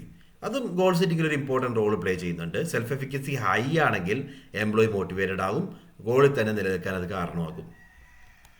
ഓക്കെ, ഇതെല്ലാമാണ് ഗോൾ സെറ്റിംഗ് തിയറിയിൽ ഓർക്കേണ്ടത്. ഗോൾ സെറ്റിംഗ് തിയറി സിംപ്ലി പറയുകയാണെങ്കിൽ പ്രോപ്പർലി ഡിഫൈൻഡ് ആയിട്ടുള്ളൊരു ഗോൾ തന്നെ എംപ്ലോയീസിനെ മോട്ടിവേറ്റ് ചെയ്യാൻ പര്യാപ്തമാണ്. ആ ഗോൾ സെറ്റിങ്ങിനകത്ത് എന്തൊക്കെ കാര്യങ്ങൾ നോക്കണം? സ്പെസിഫിസിറ്റി ഉണ്ടാവണം. റീഇൻഫോഴ്സ്മെൻറ്റ് തിയറി എന്ന് പറഞ്ഞു കഴിഞ്ഞാൽ എംപ്ലോയീസിനെ എങ്ങനെ റീഇൻഫോഴ്സ് ചെയ്യുന്നു, റൈറ്റ്? റീഇൻഫോഴ്സ്മെൻറ്റ് എന്ന് പറഞ്ഞു കഴിഞ്ഞാൽ ലൈക്ക് ഓപ്പറൻറ്റ് കണ്ടീഷനിങ് പോലുള്ള ഒരു കൺസെപ്റ്റ് എന്ന് പറയാം. It's a psychological theory of motivation and behaviour developed by mike off ചെയ്യണേ പ്ലീസ്. ഓക്കെ, സോ നമ്മളെന്താ പറഞ്ഞത്? ഇതൊരു സൈക്കോളജിക്കൽ തിയറി എന്ന് പറഞ്ഞു, ഡെവലപ്ഡ് ബൈ BF സ്കിന്നർ ആണ്. And this theory focus on how behaviour is influenced by consequences that follows it. അതാണ് simply പറയുകയാണെങ്കിൽ ഇതാണ് തിയറി. ബിഹേവിയറിനെ അതിൻ്റെ കോൺസിക്വൻസസ് എങ്ങനെ അഫക്റ്റ് ചെയ്യുന്നു, റൈറ്റ്? അല്ലെങ്കിൽ കോൺസിക്വൻസസ് കാരണം നമുക്ക് കിട്ടുന്ന റിസൾട്ട് എന്താണോ, ഒരു ബിഹേവിയറിന് മാറ്റങ്ങൾ നമ്മൾ വരുത്തും. ആ മാറ്റങ്ങൾ വരുത്തുന്ന രീതിയെയാണ്, അതാണ് റീഇൻഫോഴ്സ്മെൻ്റ് കൊണ്ട് ഉദ്ദേശിക്കുന്നത്. So reinforcement theory proposes that individuals are more likely to repeat behaviour that are followed by a positive consequence. ഒരു പോസിറ്റീവ് കോൺസിക്വൻസ് കിട്ടിയിട്ടുള്ള കാര്യമാണെങ്കിൽ നമ്മൾ അതേ ബിഹേവിയർ റിപ്പീറ്റ് ചെയ്യാനുള്ള ചാൻസ് ഉണ്ട്. അതേസമയം ഒരു നെഗറ്റീവ് കോൺസിക്വൻസ് ആണ് വന്നിരിക്കുന്നത്, ഒരു പണിഷ്മെൻ്റ് ആണ് വന്നിരിക്കുന്നതെങ്കിൽ ആ ഒരു ബിഹേവിയർ നമ്മൾ കുറയ്ക്കാനുള്ള സാധ്യതയുണ്ട്. ഇതാണ് റീഇൻഫോഴ്സ്മെൻറ്റ് തിയറി പറയുന്നത്. So reinforcement 4 രീതിയിലാകാം. റീഇൻഫോഴ്സ്മെൻ്റ് അല്ല, ഈ തിയറിയിൽ 4 കൺസെപ്റ്റുകളാണ് പറയുന്നത്. ഒന്ന്, ബിഹേവിയർ ഡിസയറബിൾ ആണെങ്കിൽ, നമ്മൾ ആഗ്രഹിക്കുന്ന രീതിയിലാണ് എംപ്ലോയി ബിഹേവ് ചെയ്തതെങ്കിൽ എന്ത് ചെയ്യും? ഒന്നെങ്കിൽ പോസിറ്റീവ് റീഇൻഫോഴ്സ്മെൻറ്റ് നടത്തും, അല്ലെങ്കിൽ നെഗറ്റീവ് റീഇൻഫോഴ്സ്മെൻറ്റ് നടത്തും. ഇത് എവിടെയാണ്? ഡിസൈറബിൾ ബിഹേവിയർ റിപ്പീറ്റ് ചെയ്യാൻ വേണ്ടിയാണ്. അദ്ദേഹം ചെയ്തിരിക്കുന്ന ബിഹേവിയർ നല്ലതാണ്, ആ ബിഹേവിയർ റിപ്പീറ്റ് ചെയ്യാൻ വേണ്ടി ഒന്നെങ്കിൽ പോസിറ്റീവ് റീഇൻഫോഴ്സ്മെൻറ്റ് അല്ലെങ്കിൽ നെഗറ്റീവ് റീഇൻഫോഴ്സ്മെൻറ്റ് പോസിബിൾ ആണ്. അതേസമയം ബിഹേവിയർ അൺഡിസൈറബിൾ ആണെങ്കിലോ, ചെയ്തിരിക്കുന്ന ബിഹേവിയർ ഓക്കെ അല്ല, അങ്ങനെയാണെങ്കിൽ പണിഷ്മെൻറ്റിലേക്കും എക്സ്റ്റൻഷനിലേക്കും പോകും. ഓക്കെ, ഇതാണ് ബിഹേവിയറുമായി ബന്ധപ്പെട്ട് തിയറി പറയുന്നത്. സോ എന്താണ് പോസിറ്റീവ് റീഇൻഫോഴ്സ്മെൻറ്റ്, എന്താണ് നെഗറ്റീവ് റീഇൻഫോഴ്സ്മെൻറ്റ്, എന്താണ് പണിഷ്മെൻറ്റ് തുടങ്ങിയിട്ടുള്ള കൺസെപ്റ്റ് നമുക്ക് മനസ്സിലാക്കാം. അതിനു മുമ്പ് ഓപ്പറന്റ് കണ്ടീഷനിങ് എന്താണ്? ഈ പറയുന്ന റീഇൻഫോഴ്സ്മെൻറ്റ് തിയറിയുടെ പ്രിൻസിപ്പിൾസ് എല്ലാം ഓപ്പറന്റ് കണ്ടീഷനിങ്ങുമായിട്ട് ബേസ് ചെയ്തിരിക്കുന്നതാണ്. It suggest that behaviour is shaped through process of learning by consequences.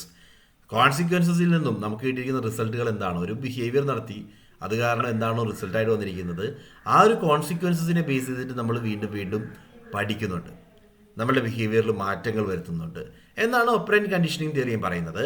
So behaviours are reinforced are behaviours which are reinforced are strengthened and more likely to occur in future. Reinforce ചെയ്യുകയാണെങ്കിൽ, reinforce ചെയ്യുക എന്ന് പറഞ്ഞാൽ 2 റീഇൻഫോഴ്സ്മെൻറ്റേ ഉള്ളൂ. അതൊന്നെങ്കിൽ positive reinforcement ആകാം, അല്ലെങ്കിൽ negative reinforcement ആകാം. ഇത് ചെയ്തിട്ടുള്ള ബിഹേവിയർ ആണെങ്കിൽ ആ ബിഹേവിയർ റിപ്പീറ്റ് ചെയ്യാനുള്ള ചാൻസ് ഉണ്ട്. വേറാസ് നമ്മൾ റീഇൻഫോഴ്സ്മെൻറ്റ് ചെയ്യാത്ത ബിഹേവിയർ ആണെങ്കിൽ അത് ഒഴിവായി പോകാനും സാധ്യതയുണ്ട്. ഇതാണ് തിയറി പറയുന്നത്. സോ റീഇൻഫോഴ്സ്മെൻറ്റ് എന്താണ്? Reinforcement refers to the process of delivering a consequence immediately after a behavior with the intention of increasing the likelihood of the behavior that will be repeated. അതായത് ആ ഒരു ബിഹേവിയർ റിപ്പീറ്റ് ചെയ്യാൻ വേണ്ടി നമ്മളൊരു consequence അതിന് കൊടുക്കുന്നു. ഇതിനെയാണ് റീഇൻഫോഴ്സ്മെൻറ്റ് എന്ന് പറയുന്നത്. ആ ഒരു ബിഹേവിയർ റിപ്പീറ്റ് ചെയ്യാൻ ആഗ്രഹിക്കുന്നു. നല്ലൊരു ബിഹേവിയർ ആയിരുന്നു, എംപ്ലോയി നല്ല രീതിയിൽ വർക്ക് ചെയ്തു, ടാസ്ക് അറ്റൈൻ ചെയ്തു. അങ്ങനെയാണെങ്കിൽ ആ ബിഹേവിയർ റിപ്പീറ്റ് ചെയ്യണം. അതിനു വേണ്ടിയുള്ള consequence like providing reward, recognition കൊടുക്കുന്നു. ഇതൊക്കെ എന്താണ്? ആ ബിഹേവിയർ റിപ്പീറ്റ് ചെയ്യാൻ വേണ്ടിയാണ്. റിപ്പീറ്റ് ചെയ്യിപ്പിക്കാൻ വേണ്ടി ശ്രമിക്കുന്നത് കോൺസിക്വൻസ് ക്രിയേറ്റ് ചെയ്യുന്നതിനെയാണ് റീഇൻഫോഴ്സ്മെൻറ്റ് എന്ന് പറയുന്നത്. സോ 2 തരത്തിലുള്ള റീഇൻഫോഴ്സ്മെൻറ്റ് ഉണ്ട്. ഒന്ന് positive reinforcement, 2 negative reinforcement. Any questions? Question ആണോ പറഞ്ഞത്? അല്ല. ശരി. പോസിറ്റീവ് റീഇൻഫോഴ്സ്മെൻറ്റ് എന്ന് പറഞ്ഞാൽ involves presenting A desirable stimulus or reward. നമ്മൾ അദ്ദേഹത്തിനെ പ്രൈസ് ചെയ്യുന്നു, അല്ലെങ്കിൽ ഈ പറയുന്ന എംപ്ലോയിയുടെ പെർഫോമൻസ് നല്ലതായതുകൊണ്ട് ബോണസ് കൊടുക്കുന്നു, അല്ലെങ്കിൽ ഈവൻ ഒരു ട്രീറ്റ് കൊടുക്കുന്നത് പോലും എന്താണ്? പോസിറ്റീവ് റീഇൻഫോഴ്സ്മെൻറ്റ് എക്സാമ്പിളാണ്. Which will encourage the repetition of the behaviour. പല ആളുകളും തെറ്റിക്കുന്നത് സെക്കൻഡ് വൺ ആണ്, നെഗറ്റീവ് റീഇൻഫോഴ്സ്മെൻറ്റ്. നെഗറ്റീവ് റീഇൻഫോഴ്സ്മെൻറ്റ് എന്ന് പറഞ്ഞു കഴിഞ്ഞാൽ പണിഷ്മെൻറ്റ് കൊടുക്കുക അങ്ങനെയുള്ള കാര്യമല്ല. പകരം എന്താണ്? നെഗറ്റീവ് റീഇൻഫോഴ്സ്മെൻറ്റ് എന്ന് പറഞ്ഞാൽ ഒരു അൺപ്ലസൻ്റ് ആയിട്ടുള്ള സ്റ്റിമുലസ് ഉണ്ടായിരുന്നു, അത് ഒഴിവാക്കി കൊടുക്കുന്നതാണ് നെഗറ്റീവ് റീഇൻഫോഴ്സ്മെൻറ്റ്. അതായത് ഫോർ എക്സാമ്പിൾ, എല്ലാ മാസവും നിലവിൽ ഇമാജിൻ കോവിഡ് സിറ്റുവേഷൻ ആണെന്ന് വിചാരിക്കുക. കോവിഡ് സിറ്റുവേഷൻ ആയതുകൊണ്ട് എല്ലാ മാസവും എംപ്ലോയീസിൻ്റെ കയ്യിൽ നിന്നും 50% സാലറി പിടിച്ചു വയ്ക്കുന്നുണ്ടെന്ന് വിചാരിക്കുക. ഈ ഒരു സിറ്റുവേഷനിൽ എംപ്ലോയീസിൻ്റെ പെർഫോമൻസ് വളരെ വളരെ വളരെ ഹൈ ആയിട്ടുള്ളൊരു മന്ത് വന്നു. അപ്പോൾ ഡിസൈഡ് ചെയ്യുകയാണ് ഈ മാസം ഈ പറഞ്ഞ സാലറി കട്ട് ഉണ്ടായിരിക്കില്ല. That is good, right? Unpleasant ആയിട്ടുള്ളൊരു സ്റ്റിമുലസ്, നോർമലി ഉണ്ടാവേണ്ട അൺപ്ലസൻ്റ് ആയിട്ടുള്ള സ്റ്റിമുലസ് അത് ഒഴിവാക്കി കൊടുക്കുന്നതാണ് ഇവിടെ ചെയ്തിട്ടുള്ളത്. ഇതാണ് negative reinforcement. Negative reinforcement involves the removal or avoidance of an aversive or unpleasant stimulus. Example, ഒരു അനോയിങ് ആയിട്ട് അലാം ഉണ്ട്, അലാം ഓഫാക്കാൻ തീരുമാനിക്കുന്നു, അല്ലെങ്കിൽ സ്ട്രെസ്ഫുൾ ആയിട്ടുള്ള സിറ്റുവേഷൻ ഉണ്ടാവാറുണ്ട്, അത് ഒഴിവാക്കാൻ തീരുമാനിക്കുന്നു. ഇതൊക്കെ എന്താ കാണിക്കുന്നത്? പോസിറ്റീവാണ് എംപ്ലോയീസിനെ സംബന്ധിച്ച്. അതായത് നെഗറ്റീവായിട്ട് വരേണ്ടിയിരുന്ന ഒരു സാഹചര്യം ഒഴിവാക്കി കൊടുക്കുന്നതിനെയാണ് നെഗറ്റീവ് റീഇൻഫോഴ്സ്മെൻറ്റ് എന്ന് പറയുന്നത്. സോ അത് എന്തിനു വേണ്ടി? ആ ഒരു ബിഹേവിയർ റിപ്പീറ്റ് ചെയ്യാൻ വേണ്ടിയാണ്. ഇതാണ് positive and negative reinforcement. Clear ആണോ?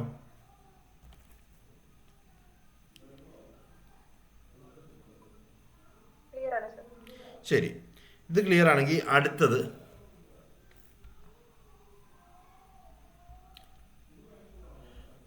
അടുത്തത് അൺഡിസൈറബിൾ ബിഹേവിയർ ആണെങ്കിൽ, ഡിസൈറബിൾ ആണെങ്കിൽ പോസിറ്റീവ് ആൻഡ് നെഗറ്റീവ് റീഇൻഫോഴ്സ്മെൻറ്റ് ചെയ്യും.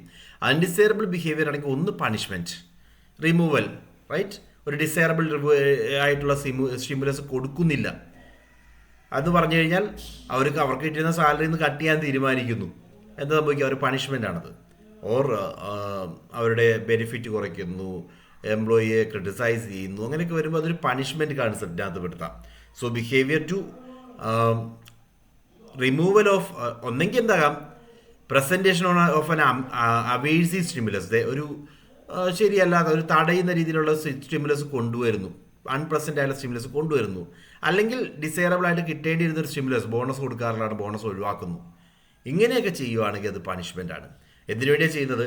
ഒരു അൺലൈക്ലി ബിഹേവിയർ അല്ലെങ്കിൽ ആ ഒരു അൺപ്ലസൻ്റ് ആയിട്ടുള്ള ബിഹേവിയർ റിപ്പീറ്റ് ചെയ്യാതിരിക്കാൻ വേണ്ടിയാണ് പണിഷ്മെൻറ്റ് ചെയ്യുന്നത്.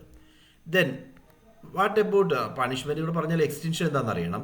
ഷെഡ്യൂൾസ് ഒന്നും നിങ്ങൾ നോക്കണ്ട, നോട്ട് റെലവൻറ്റ്. എക്സ്റ്റൻഷൻ എന്ന് പറഞ്ഞു കഴിഞ്ഞാൽ extension occurs when the behaviour that was previously reinforced no longer result in reinforcement.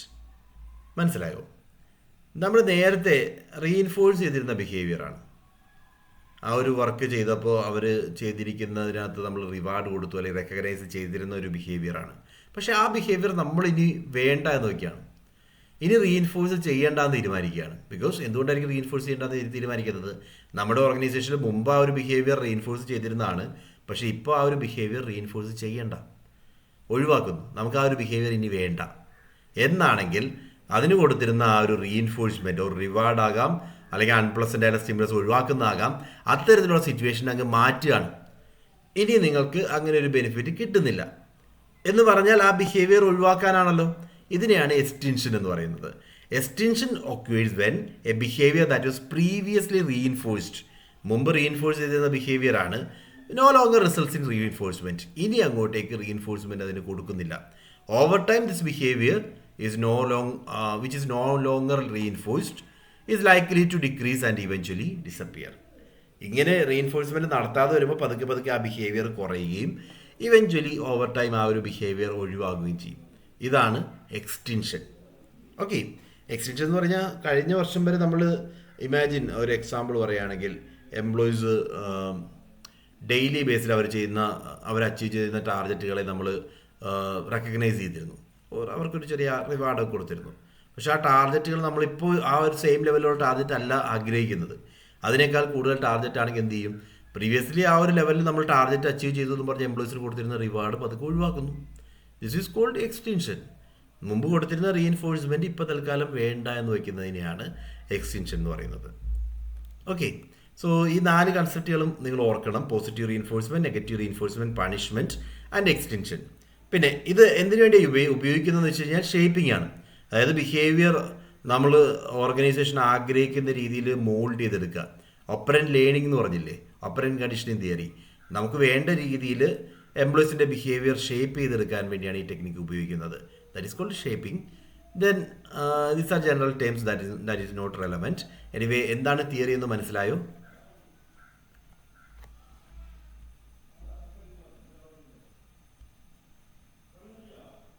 ശരി, അടുത്ത theory cognitive learning theory, social learning theory അല്ലെങ്കിൽ സോഷ്യൽ കോഗ്നിറ്റീവ് തിയറി എന്നൊക്കെ പറയാം. അടുത്ത തിയറി അതാണ്. ശരി, ഈ തിയറിയിൽ പ്രപ്പോണ്ട് ചെയ്തിരിക്കുന്നത് ആൽബർട്ട് ബെൻതൂരയാണ്. അദ്ദേഹം ആക്ച്വലി ഏതാണ്ട് 1960s തന്നെയാണ് ഈ ഒരു തിയറി പ്രപ്പോസ് ചെയ്തിരിക്കുന്നത്. And this theory focus on how individuals learn and acquire new behavior through observation, modeling and social interaction. 3 കൺസെപ്റ്റുകളാണ്. എങ്ങനെയാണ് ഓരോ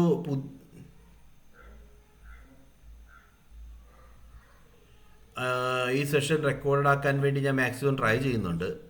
I try to provide it, കേട്ടോ.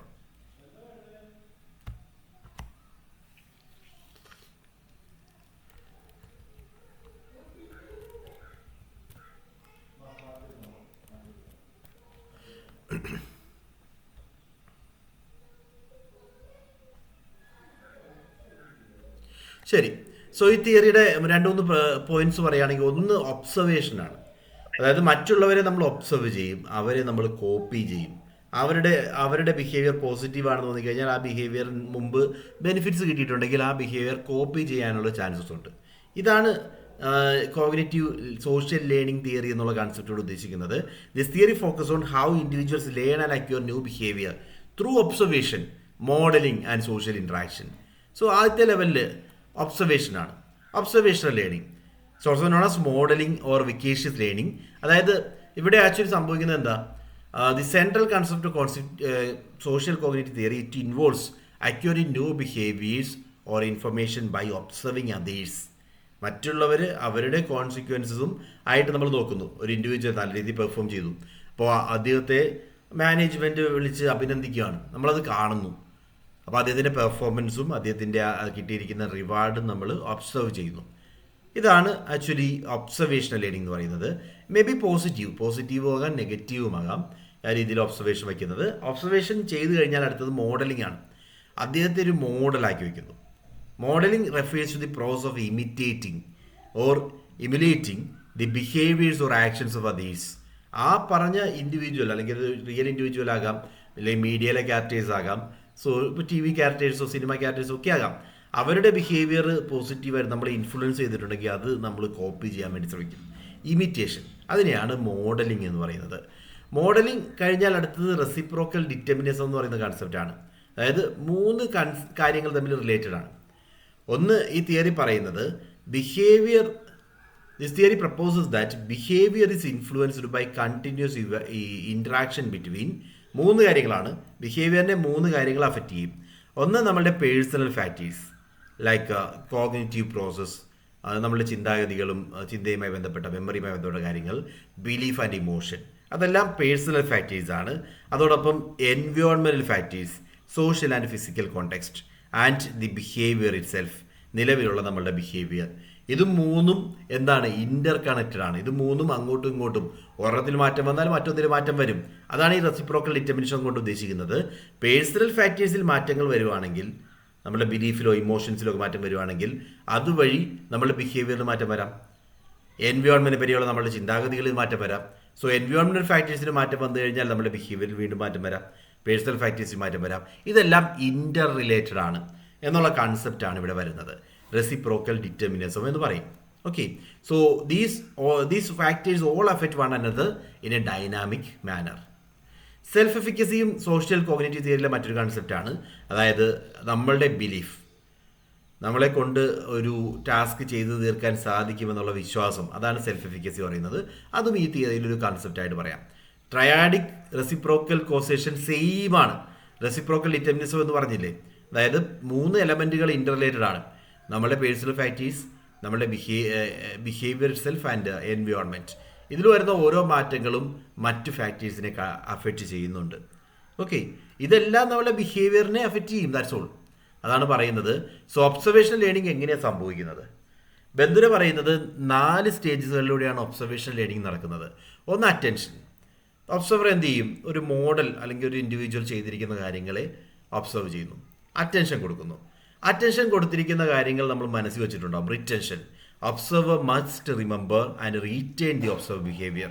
ആ ഒരു ബിഹേവിയർ നമ്മൾ മനസ്സിൽ ഓർത്തു വയ്ക്കുന്നതാണ് റിറ്റൻഷൻ. നമ്മളുടെ മനസ്സിൽ അതുണ്ടാവും. Then reproduction, observer must have the physical and cognitive ability to replicate the observe behaviour. ആ ഒബ്സർവ് ചെയ്തിരിക്കുന്ന ബിഹേവിയർ നമ്മൾ റിപ്ലിക്കേറ്റ് ചെയ്യും, റീപ്രൊഡ്യൂസ് ചെയ്യും. അതായത് നമ്മളത് കോപ്പി ചെയ്ത് അതേ രീതിയിൽ ബിഹേവ് ചെയ്യാൻ വേണ്ടി ശ്രമിക്കും. Motivation, observers are more likely to imitate a behaviour if they believe that it will lead to positive outcome. ആ ഒരു ബിഹേവിയർ പോസിറ്റീവ് ഔട്ട്കമ്മിലേക്ക് നയിക്കും എന്നുള്ള വിശ്വാസം വരുമ്പോഴാണ് നമ്മളത് കോപ്പി ചെയ്യുന്നത്. സോ അവിടെയാണ് മോട്ടിവേഷൻ വരുന്നത്, റൈറ്റ്? സോ ഒബ്സർവേഷണൽ ലേണിംഗ് കൺസെപ്റ്റാണ് ഇവിടെ പറയുന്നത്. ഒന്ന്, പല സ്റ്റേജുകളിലൂടെയാണ് ഈ ഒബ്സർവേഷണൽ ലേണിംഗ് പ്രോസസ് വരുന്നത്. അറ്റൻഷൻ ഉണ്ടാവും, റിറ്റൻഷൻ ഉണ്ടാവും, റീപ്രൊഡക്ഷൻ ഉണ്ടാവും. അത് മോട്ടിവേഷനിലേക്ക് നയിക്കാം. ഓക്കെ, സോ പിന്നെ കുറേ കൺസെപ്റ്റുകൾ ഇവിടെ നമുക്ക് കണക്ട് ചെയ്ത് പറയാം. അതായത് ഒബ്സർവേഷണൽ ലേണിംഗ് അല്ലെങ്കിൽ ഈ തിയറി പറയുന്നത് എന്താ, ഓരോ ഇൻഡിവിജ്വലിനെ നമ്മൾ ഒബ്സർവ് ചെയ്യുന്നുണ്ട്, അവരെ മോഡലാക്കി വെച്ചിട്ട് നമ്മളുടെ ബിഹേവിയറിൽ മാറ്റങ്ങൾ വരുത്താൻ വേണ്ടി നമ്മൾ ശ്രമിക്കുന്നുണ്ട്. അപ്പോൾ അത് ചെയ്യണമെങ്കിൽ എന്തുണ്ടാവണം? സെൽഫ് റെഗുലേഷൻ ഉണ്ടാവണം. സെൽഫ് റെഗുലേഷൻ എന്ന് പറഞ്ഞാൽ ഒരു ഇൻഡിവിജ്വലിൻ്റെ എബിലിറ്റിയാണ് നമ്മളുടെ ഓൺ ബിഹേവിയറിനെ കൺട്രോൾ ചെയ്യാൻ, മോണിറ്റർ ചെയ്യാൻ, ജഡ്ജ് ചെയ്യാൻ, അത് മാറ്റങ്ങൾ വരുത്താനൊക്കെയുള്ള എബിലിറ്റിയാണ് സെൽഫ് റെഗുലേഷൻ എന്ന് പറയുന്നത്. സെൽഫ് റെഗുലേഷൻ എന്ന് പറഞ്ഞാൽ സെൽഫ് എഫിക്കസിയെ ബേസ് ചെയ്തിരിക്കും. സെൽഫ് എഫിക്കസി എന്താ പറയുന്നത്? നമ്മളെ കൊണ്ട് സാധിക്കും എന്നുള്ള ഒരു ബിലീഫാണ് സെൽഫ് എഫിക്കസി. അതുണ്ടെങ്കിൽ സെൽഫ് റെഗുലേഷൻ പോസിബിൾ ആണ്. ഓക്കെ, ഇതെല്ലാം ഈ തിയറിയുമായി കണക്ട് ചെയ്തിരിക്കുന്ന ചില കൺസെപ്റ്റുകളാണ്. Then outcome expectation. Positive outcome ആണെങ്കിൽ നമ്മളത് ആ ബിഹേവിയർ കോപ്പി ചെയ്യാനുള്ള ചാൻസസ് ഉണ്ട്. Individual assess the expected outcome and consequence of a behavior before deciding whether to engage in it. ആ ഒരു ഔട്ട്കം എന്താണെന്നുള്ളത് നമ്മൾ ചെക്ക് ചെയ്യും. നമ്മൾ എൻഗേജ് ചെയ്യുന്നതിന് മുമ്പ് എന്ത് ചെയ്യും? ആ ഔട്ട്കം എന്ന് പറയുന്നത് നമുക്ക് വേണ്ടതാണോ, നമുക്കത് പോസിറ്റീവാണോ എന്ന് തോന്നിക്കഴിഞ്ഞാൽ ബിഹേവിയർ നമ്മൾ അഡോപ്റ്റ് ചെയ്യും, കോപ്പി ചെയ്യും. അതാണ് ഔട്ട്കം എക്സ്പെക്റ്റേഷനും അവിടെ ഒരു പ്രോമിനൻറ്റ് റോളുണ്ട്. സോ തിയറി പറയുന്നത് സിംപിളി പറയുകയാണെങ്കിൽ മോഡലിങ്ങും സെൽഫ് എഫിക്കസിയും ഒക്കെ എത്രമാത്രം ഇമ്പോർട്ടൻ്റ് ആണ്. പുതിയ സ്കില്ലൊക്കെ നേടിയെടുക്കുമ്പോൾ ഓരോ എംപ്ലോയിയും മറ്റ് മോഡലുകളെ ഐഡൻറ്റിഫൈ ചെയ്യും, അല്ലെങ്കിൽ മറ്റ് ബിഹേവിയേഴ്സ് കാണും. ആ ബിഹേവിയേഴ്സിനെ നമ്മളുടെ ബിഹേവിയറാക്കി മാറ്റാൻ വേണ്ടി ശ്രമിക്കും, കോപ്പി ചെയ്യാൻ വേണ്ടി ശ്രമിക്കും. ആ ഒരു ഇമിറ്റേഷനാണ് ലേണിങ്ങിലേക്ക് നയിക്കുന്നതെന്നാണ് സോഷ്യൽ കോഗ്നിറ്റീവ് തിയറി പറയുന്നത്. മനസ്സിലായോ?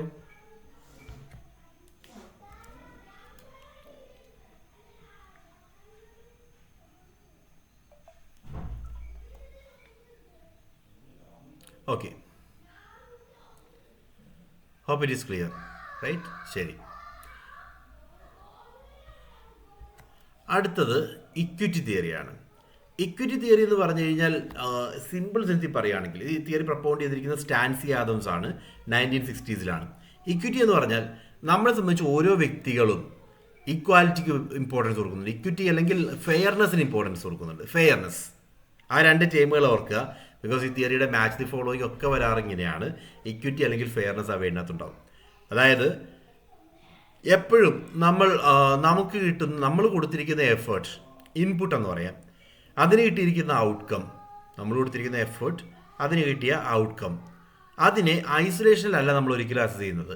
നമ്മൾ കൊടുത്തിരിക്കുന്ന എഫേർട്ട്, നമുക്ക് കിട്ടിയിരിക്കുന്ന ഔട്ട്കം, മറ്റൊരു വ്യക്തി കൊടുത്തിരിക്കുന്ന എഫേർട്ട്, അദ്ദേഹത്തിന് കിട്ടിയിരിക്കുന്ന ഔട്ട്കം, ഇതിനെ കമ്പയർ ചെയ്തിട്ടായിരിക്കും നമ്മൾ എപ്പോഴും ഇവാലുവേറ്റ് ചെയ്യുന്നത്, റൈറ്റ് അല്ലേ? എൻ്റെ അത്രയും ജോലി ചെയ്തിട്ട് എൻ്റെ അത്രയും ജോലി ചെയ്യാത്ത ഒരു ഇൻഡിവിജ്വൽ എന്നേക്കാൾ കൂടുതൽ സാലറി കിട്ടുന്നു. പലപ്പോഴും നമ്മൾ പറയാറുള്ളൊരു ടേമല്ലേ, ഞാൻ വർക്ക് ചെയ്യുന്ന അത്രയും പോലും അദ്ദേഹം വർക്ക് ചെയ്യുന്നില്ല, അദ്ദേഹത്തിന് എന്നേക്കാൾ കൂടുതൽ സാലറി കിട്ടുന്നു എന്ന് പറഞ്ഞാൽ there is inequity. So equity ഓരോ ഇൻഡിവിജ്വലും ആഗ്രഹിക്കും. ഇക്വിറ്റി ഉണ്ടെന്ന് തോന്നിക്കഴിഞ്ഞാൽ they will be motivated. Equity ഇല്ലെങ്കിൽ ദേ വിൽ ബി ഡീമോട്ടിവേറ്റഡ്. അതാണ് ഈ കൺസെപ്റ്റ് പറയുന്നത്. ഓക്കെ, സോ ആദ്യം ഇൻപുട്ട് ആൻഡ് ഔട്ട്കം. ഒന്ന് ഇൻപുട്ടും ഔട്ട്കവും തമ്മിലുള്ള കമ്പാരിസൺ ആണ്. Equity theory posits that individual assess their contribution. അവരുടെ കോൺട്രിബ്യൂഷൻ എന്ന് പറഞ്ഞാൽ ഇൻപുട്ടാണ്, ലൈക്ക് എഫേർട്ട്, ടൈം, സ്കിൽ, ഇതെല്ലാം കോൺട്രിബ്യൂട്ട് ചെയ്തിട്ടുണ്ട്. അതിന് കിട്ടുന്ന reward, outcomes, salary, recognition, benefits, അത് രണ്ടിനും ഇമ്പോർട്ടൻസ് കൊടുക്കും. എങ്ങനെയാണ്? ഐസൊലേഷനിലാണോ? ഞാൻ കൊടുത്തിരിക്കുന്ന എഫേർട്ടും എനിക്ക് കിട്ടുന്ന ഇൻകവും മാത്രമല്ല, പകരം ഇതിനെ മറ്റൊരാളുമായിട്ട് കമ്പയർ ചെയ്യും. Comparison with others. People don't evaluate the input and outcomes in isolation. Instead, they compare their own situation to that of others. Right? നമ്മൾ ചിന്തിക്കുക, നമ്മൾ തന്നെ സ്വയം ചിന്തിച്ചാൽ മതി. നമ്മൾ വർക്ക് ചെയ്യുന്ന അതേ എൻവയോൺമെൻറ്റ് നമ്മളുടെ വർക്ക് തന്നെ ചെയ്യുന്നു, പക്ഷെ നമ്മളെക്കാൾ കൂടുതൽ സാലറി കിട്ടുന്നു. ഇങ്ങനൊരു ചിന്താഗതി വന്നിട്ടുണ്ടെങ്കിൽ അതിനർത്ഥം എന്താണ്? There is inequity, right? ഇതാണ് കമ്പാരിസൺ വഴി നമുക്ക് മനസ്സിലാവുന്നത്. സോ ഇക്വിറ്റി എന്ന് പറഞ്ഞാൽ equity is achieved when an individual perceive a balance or fairness between their input and outcomes in comparison to others. ഇവിടെ ഞാൻ കൊടുത്തിരിക്കുന്ന എഫേർട്ട്, അതിന് കിട്ടുന്ന റിട്ടേൺ, മറ്റൊരു വ്യക്തി കൊടുത്തിരിക്കുന്ന എഫേർട്ട്, അതിന് കിട്ടിയിരിക്കുന്ന റിട്ടേൺ, ഇത് രണ്ടും ഈക്വൽ ആകണം എന്നല്ല പറയുന്നത്. ഇത് രണ്ടും ബാലൻസ്ഡ് ആവണം. ബാലൻസ്ഡ് ആകുക എന്ന് പറഞ്ഞാൽ എന്താ? റേഷ്യോയിലായിരിക്കണം, ഒരേ റേഷ്യോയിലായിരിക്കണം. ഞാനിപ്പോൾ ഒരു ക്വാണ്ടിഫൈ ചെയ്ത് പറയുകയാണെങ്കിൽ, ഇപ്പോൾ എ എന്ന് പറയുന്ന ഒരു ഇൻഡിവിജ്വൽ, അദ്ദേഹം കൊടുത്തിരിക്കുന്ന എഫേർട്ട് എന്ന് പറയുന്നത് 100 യൂണിറ്റ്സ് ആണ്. ജസ്റ്റ് ഞാനത് ക്വാണ്ടിഫൈ ചെയ്തിരിക്കുന്നു അത്രമാത്രം. 100 യൂണിറ്റ്സ് എഫേർട്ട് കൊടുത്തു, അദ്ദേഹത്തിന് കിട്ടിയിരിക്കുന്ന റിട്ടേൺ എന്ന് പറയുന്നത് 50 യൂണിറ്റ്സ് ആണ്. ഓക്കെ, സോ 100 യൂണിറ്റ്സ് എഫേർട്ട്സ് കൊടുത്ത ഒരു ഇൻഡിവിജ്വലിന് 50 യൂണിറ്റ്സ് കിട്ടി. ദെൻ ബി എന്ന് പറയുന്ന മറ്റൊരു ഇൻഡിവിജ്വൽ, ഇദ്ദേഹം കൊടുത്തിരിക്കുന്നത് 200 units എഫേർട്ടാണ്.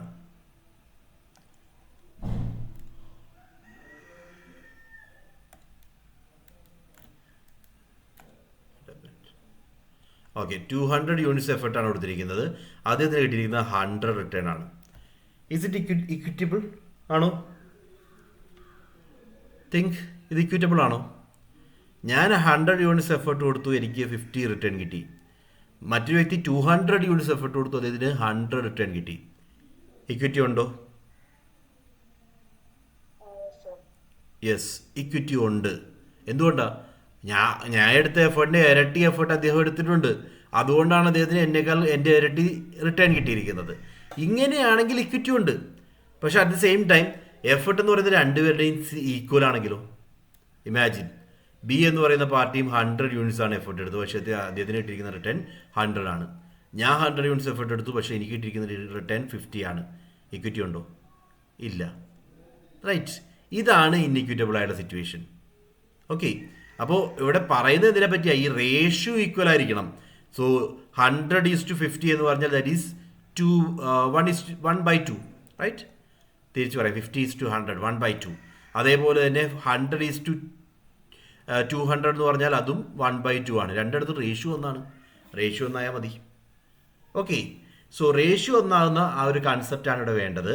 So in other words, the ratio of inputs to outcomes for someone for oneself should be similar to the ratio of relevant comparison group. നമ്മൾ ആരുമായിട്ടാണോ compare ചെയ്തിരിക്കുന്നത് അവരുടെയും ഈ റേഷ്യോ സിമിലർ ആയിരിക്കണം. സിമിലർ അല്ലെങ്കിൽ നമുക്ക് എന്ത് തോന്നും? ഇന്നിക്വിറ്റി ഉണ്ടെന്ന് തോന്നും. Right, inequity occurs when individual perceive an imbalance between input and outcomes compared to others. നമ്മളുടെ ഇൻപുട്ടും നമ്മളുടെ ഔട്ട്കവും മറ്റൊരാളുടെ ഇൻപുട്ടും അയാളുടെ ഔട്ട്കവുമായിട്ട് കമ്പയർ ചെയ്യുമ്പോൾ ഇംബാലൻസ് ഉണ്ട്, that is not in the ratio എന്ന് തോന്നിക്കഴിഞ്ഞാൽ അവിടെ രണ്ട് രീതിയിലുള്ള ഇംബാലൻസ് വരാം. ഒന്ന് അണ്ടർ റിവാർഡ് ഇനിക്വിറ്റി. ഞാൻ കഷ്ടപ്പെട്ട് വർക്ക് ചെയ്തതാണ്, എൻ്റെ പകുതി വർക്ക് ചെയ്തിട്ടില്ല ആ വ്യക്തി, എന്നിട്ട് അദ്ദേഹത്തിന് എന്നേക്കാൾ കൂടുതൽ സാലറി കിട്ടി എന്ന് ചോദിച്ചപ്പോൾ എന്ത് പറഞ്ഞാൽ എന്താ? എനിക്ക് സാലറി കുറവാണെന്നല്ലേ. ഇതാണ് under reward inequity. So when individual perceive that their inputs are greater than the outcomes they perceive compared to others. മറ്റുള്ളവരുമായിട്ട് കമ്പയർ ചെയ്യുമ്പോൾ അവർക്ക് കിട്ടുന്ന ഔട്ട്കവും എനിക്ക് കിട്ടുന്ന ഔട്ട്കം കുറവാണ്. അതേസമയം ഞാൻ കൊടുത്തിരിക്കുന്ന ഇൻപുട്ട് അവർ കൊടുത്തിരിക്കുന്ന ഇൻപുട്ടിനേക്കാൾ കൂടുതലാണ്. This will lead to under reward inequity. അതേപോലെ ഓവർ റിവാർഡ് ഇനിക്വിറ്റിയും വരാം. അതായത് നമുക്ക് തോന്നുവാണ് ഞാൻ ആ ഇൻഡിവിജ്വൽ വർക്ക് ചെയ്യുന്ന അത്രയൊന്നും വർക്ക് ചെയ്യുന്നില്ല, പക്ഷേ ആ ഇൻഡിവിജ്വലിന് എന്നേക്കാൾ കുറവ് സാലറിയെ കിട്ടിയുള്ളൂ. ഓക്കെ, ആ ഇൻഡിവിജ്വൽ വർക്ക് ചെയ്തിരുന്ന പോലെ ബി എന്ന് പറയുന്ന ഇൻഡിവിജ്വൽ വർക്ക് ചെയ്ത് അത്രയൊന്നും നമ്മൾ വർക്ക് ചെയ്തിട്ടില്ല, എന്നിട്ടും അദ്ദേഹത്തെക്കാൾ കൂടുതൽ സാലറി എനിക്ക് കിട്ടിയെന്ന് തോന്നിക്കഴിഞ്ഞാൽ that will lead to over reward inequity. Over reward inequity ആയാലും നമുക്കൊരു ഗിൽറ്റി ഫീലിംഗ് ഉണ്ടാവും, അൺകംഫർട്ടബിൾ ആയിരിക്കും. ബിക്കോസ് എന്നേക്കാൾ കഷ്ടപ്പെട്ട് വർക്ക് ചെയ്യുന്ന ഒരാൾ എന്നേക്കാൾ കുറച്ച് സാലറി മേടിക്കുന്നുള്ളൂ എന്നൊരു തോന്നൽ അവിടെ ഉണ്ടാകാം. ഇതാണ് over reward and under reward iniquity. Iniquity വന്നു കഴിഞ്ഞാൽ എന്ത് സംഭവിക്കും? ഇനിക്വിറ്റി വന്നു കഴിഞ്ഞാൽ നമ്മൾ റിസ്റ്റോറേഷൻ ശ്രമിക്കും. നമ്മുടെ മനസ്സിലിപ്പോൾ എന്താ പറയുക, ഏതെങ്കിലും ഒരു സാഹചര്യത്തിൽ ഇത്തരത്തിലുള്ള ഒരു പ്രോബ്ലം വന്നു കഴിഞ്ഞാൽ നമ്മളത് റീസ്റ്റോർ ചെയ്യാൻ ശ്രമിക്കും. ഒന്നെങ്കിൽ എന്ത് ചെയ്യും? ഒന്നെങ്കിൽ നമ്മളുടെ ഇൻപുട്ട് അങ്ങ് കുറയ്ക്കും. ബിക്കോസ് ഞാൻ വർക്ക് ചെയ്തതിൻ്റെ അത്രയും റിസൾട്ട് എനിക്ക് കിട്ടുന്നില്ലെങ്കിൽ ഞാൻ എൻ്റെ ഇൻപുട്ട് അങ്ങ് കുറയ്ക്കും, എഫർട്ട് കുറയ്ക്കും. അല്ലെങ്കിൽ ഞാൻ ഔട്ട്കം കൂടുതലായിട്ട് ചോദിക്കും, എനിക്ക് കൂടുതൽ റിട്ടേൺ വേണം, പ്രൈസ് കൂട്ടിത്തരണം എന്നൊക്കെ ചോദിക്കും. അതും അല്ലെങ്കിൽ എന്ത് ചെയ്യാം? ജസ്റ്റിഫൈ ചെയ്യും. എനിക്ക് അദ്ദേഹത്തെക്കാൾ കൂടുതൽ എക്സ്പീരിയൻസ് ഉള്ളതുകൊണ്ടാണ് എനിക്ക് കൂടുതൽ സാലറി കിട്ടുന്നത് എന്ന് ചിന്തിച്ചു കഴിഞ്ഞാൽ ജസ്റ്റിഫിക്കേഷൻ ആയില്ലേ? എനിക്ക് അദ്ദേഹത്തെക്കാൾ കൂടുതൽ എക്സ്പീരിയൻസ് ഉള്ളതുകൊണ്ടാണ് എനിക്ക് കൂടുതൽ സാലറി കിട്ടുന്നത്, ഞാൻ അത്രയും വർക്ക് ചെയ്യേണ്ട ആവശ്യമില്ല എന്നൊക്കെ ചിന്തിച്ചു കഴിഞ്ഞാൽ that will be justification. So എല്ലാ സിറ്റുവേഷനിലും നമ്മൾ ഇക്വിറ്റിയിലേക്ക് ആകാനുള്ള ഒരു ശ്രമം നടത്തിയിട്ടുണ്ടാവും. കോഗ്നിറ്റീവ് ഡിസോണൻസ് തിയറി പറയുന്നത് പോലെയാണ്. കോഗ്നിറ്റീവ് ഡിസോണൻസ് പറയുന്നത് ഇതേ കൺസെപ്റ്റ് അല്ലേ? ഡിസോണൻസ് വരുവാണെങ്കിൽ കൺസെൻസിലേക്ക് എത്തിക്കാനുള്ള ശ്രമം എല്ലായ്പ്പോഴും ഉണ്ടാകും. അതേപോലെയാണ് ഇന്നിക്വിറ്റി വരുവാണെങ്കിൽ ഇക്വിറ്റി ആക്കാനുള്ള ശ്രമം നമ്മളുടെ ഭാഗത്തുനിന്നുണ്ടാകും. ഓക്കെ, ഇതാണ് equity theory of motivation. Clear ആണോ?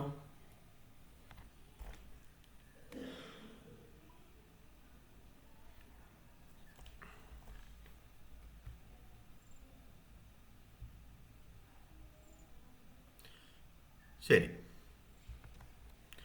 അടുത്തത് theory X and theory Y. മക്ഗ്രിഗോറിന്റെ theory X and theory Y.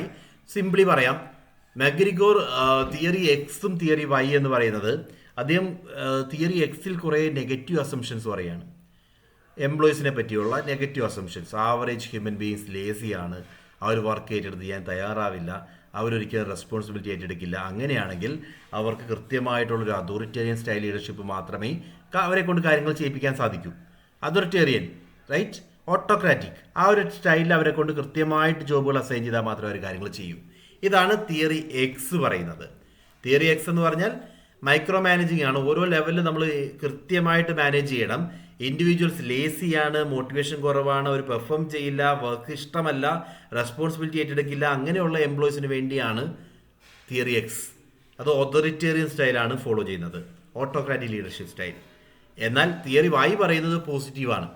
അതായത് എംപ്ലോയീസ് സ്വന്തമായിട്ട് കാര്യങ്ങൾ ഏറ്റെടുക്കും, അവർക്ക് റെസ്പോൺസിബിലിറ്റി ഏറ്റെടുക്കാൻ ആഗ്രഹമുണ്ട്, വർക്ക് അവരെ മോട്ടിവേറ്റ് ചെയ്യും. അത്തരത്തിലുള്ള പോസിറ്റീവ് അസംഷൻസ് ഉള്ള ഇൻഡിവിജ്വൽ ആണെങ്കിൽ അവരെ പറ്റിയാണ് തിയറി വൈ പറയുന്നത്. അങ്ങനെയുള്ളവർക്ക് എന്ത് കൊടുക്കാം? കൂടുതൽ ഇൻഡിപെൻഡൻ്റ് ആയിട്ടുള്ള പാർട്ടിസിപ്പേറ്റീവ് സ്റ്റൈൽ ലീഡർഷിപ്പ് കൊടുക്കാം. സ്വന്തമായിട്ട് കാര്യങ്ങൾ തീരുമാനിക്കാൻ സാധിക്കും, ഡീസെൻട്രലൈസേഷൻ പോസിബിൾ ആണ്, പാർട്ടിസിപ്പേറ്റീവ് സ്റ്റൈൽ ലീഡർഷിപ്പ് ഒക്കെ നമുക്കിവിടെ ഫോളോ ചെയ്യാം. ഇങ്ങനെ രണ്ട് എക്സ്ട്രീമിനെ പറ്റിയാണ് theory X and theory Y പറയുന്നത്. അതായത് ഇതിൻ്റെ ഒരു ലിമിറ്റേഷൻ അതാണ്, ഒരു ഇൻഡിവിജ്വലും തിയറി എക്സിലോ ഒരു ഇൻഡിവിജ്വലും തിയറി വൈയിലോ നിങ്ങൾക്ക് കാണാൻ സാധിക്കില്ല. യഥാർത്ഥത്തിൽ ഇത് രണ്ടും ഇൻഡിവിജ്വൽസിൻ്റെ എക്സ്ട്രീമാണ്. ഏറ്റവും മോശമായിട്ടുള്ള, ഏറ്റവും വർക്ക് ചെയ്യാൻ താല്പര്യമില്ലാത്ത ആളുകളാണ് തിയറി എക്സിൽ വരുന്നത്. എന്നാൽ സ്വന്തമായിട്ട് എല്ലാ കാര്യങ്ങളും ഏറ്റെടുത്ത് ചെയ്യുന്നവരാണ് തിയറി വൈയിൽ വരുന്നത്. സോ ഈ രണ്ട് ഗ്രൂപ്പിനെയും നമുക്ക് യഥാർത്ഥത്തിൽ ഐഡൻറ്റിഫൈ ചെയ്യാൻ പറ്റില്ല. ഒരു നോർമൽ എംപ്ലോയി എന്ന് പറയുന്നത് ഈ രണ്ട് എക്സ്ട്രീമിൻ്റെ നടുക്കായിരിക്കും. ഇതാണ് theory X and theory Y. Okay, so you can see this model. Theory X ആണെങ്കിൽ അതോറിറ്റേറിയൻ സ്റ്റൈൽ യൂസ് ചെയ്യണം. റെപ്രസീവ് സ്റ്റൈലാണ്, മീൻസ് അവരെ കൊണ്ട് കാര്യങ്ങൾ ചെയ്യിപ്പിക്കണം, സ്ട്രിക്റ്റ് കൺട്രോൾ കൊടുക്കണം. ദെൻ അവർക്ക് ഡെവലപ്മെൻറ്റ് വേണ്ടിയുള്ള ഓപ്പർച്യൂണിറ്റി ഒന്നുമില്ല, പ്രൊഡക്ഷൻ ലിമിറ്റഡ് ആയിരിക്കും. കൾച്ചർ എന്ന് പറയുന്നത് ഡിപ്രസ്ഡ് കൾച്ചറാണ്, അവരെ കൊണ്ട് കാര്യങ്ങൾ ചെയ്യിപ്പിക്കുന്ന രീതിയിലുള്ള കൾച്ചറാണ്. വെറാസ് തിയറി വൈ പറയുന്നത് ലിബറേഷനാണ്, ഡെവലപ്മെൻറ്റൽ കൺസെപ്റ്റാണ്. മീൻസ് കൺട്രോളൊക്കെ ലിമിറ്റഡ് ആയിട്ട് എൻഫോഴ്സ് ചെയ്താൽ മതി, സ്വന്തമായിട്ട് കാര്യങ്ങൾ ഏറ്റെടുക്കുന്നവരാണ് തിയറി വൈയിൽ വരുന്ന ഇൻഡിവിജ്വൽസ്. ഓക്കെ ആണോ? Theory X and theory Y. ശരി, ഇത്രയേ ഉള്ളൂ. നമുക്ക് റിലേറ്റഡ് ആയിട്ടുള്ള കുറേ PYQs നമ്മൾ ക്ലാസ് റൂമിൽ പറഞ്ഞിട്ടുണ്ട്. ആൻഡ് അഡീഷണലി ഒരു കാര്യം പറയാനുള്ളത്, ഐ തിങ്ക് ദിസ് വൺ. ഇതിനകത്ത് ഒരു മോഡൽ അഡീഷണലി വരുന്നുണ്ട്, പോർട്ടർ ലോലർ മോഡൽ. കണ്ടോ? പോർട്ടർ ലോലർ മോഡൽ എന്ന് പറയുന്നത് ആക്ച്വലി ഇത് നമ്മളുടെ മുമ്പ് പഠിച്ചിട്ടുള്ള റൂംസ് എക്സ്പെരിയൻസി തിയറി ഇല്ലേ, റൂംസ് എക്സ്പെരിയൻസി തിയറിയുടെ ഒരു എക്സ്റ്റൻഷനാണ്.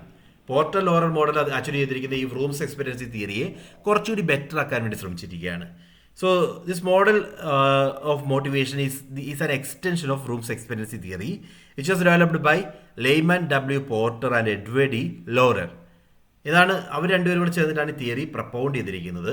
This model provides A more comprehensive understanding of the relationship between effort and performance and satisfaction and rewards. ഇവ തമ്മിലൊന്ന് കണക്ട് ചെയ്യുകയാണ്. അതായത് ഇവിടെ അഡീഷണലി വരുന്ന ഒരു ഫാക്ടറേ ഉള്ളൂ. ഇത് അറിഞ്ഞാൽ തന്നെ നിങ്ങൾക്ക് ആൻസർ കണ്ടുപിടിക്കാൻ പറ്റും, സാറ്റിസ്ഫാക്ഷൻ. ബിക്കോസ് നമ്മൾ റൂംസ് എക്സ്പീരിയൻസ് തിയറി പറയുന്നത് എന്താ, എഫേർട്ട് എടുത്തു കഴിഞ്ഞാൽ അത് പെർഫോമൻസിലേക്ക് നയിക്കും, പെർഫോമൻസ് ഔട്ട്കമ്മിലേക്ക് നയിക്കും. ആ ഔട്ട്കം എന്ന് പറയുന്നത് നമുക്ക് വാല്യൂബിൾ ആവണം, റൈറ്റ്, ഡിസയറബിൾ ഔട്ട്കം ആയിരിക്കണം. ഇത് മൂന്നുമാണ്. അതാണ് എക്സ്പെരിയൻസി, ഇൻസ്ട്രുമെന്റാലിറ്റി ആൻഡ് ബാലൻസ്. ഇതിനകത്ത് ഒരു സാറ്റിസ്ഫാക്ഷൻ എലമെന്റ് കൂടി ഉണ്ട് എന്നാണ് പോർട്ടർ ലോലർ മോഡൽ പറയുന്നത്. അതായത് എഫേർട്ട്, പെർഫോമൻസ്, എക്സ്പെരിയൻസി ഉണ്ടാവണം. ഒന്നാമത്തെ ലെവൽ നമ്മൾ പറഞ്ഞ എക്സ്പെക്റ്റൻസി എന്ന് പറയുന്ന കൺസെപ്റ്റ്. രണ്ടാമതായിട്ട് പെർഫോമൻസ്, റിവാർഡിലേക്ക് എക്സ്പെക്റ്റൻസി ഉണ്ടാവണം. പെർഫോമൻസ് വഴി റിവാർഡ് നമുക്ക് നേടിയെടുക്കാൻ പറ്റും എന്നുള്ള ബിലീഫ്. റിവാർഡ് എന്ന് പറയുന്നത് നമുക്ക് ഇമ്പോർട്ടൻ്റ് ആവണം, reward value, right, reward valuation. അതിനൊപ്പം എന്തുകൂടി വരുന്നു, സാറ്റിസ്ഫാക്ഷൻ എന്ന് പറഞ്ഞൊരു കൺസെപ്റ്റ് കൂടി വരുന്നു.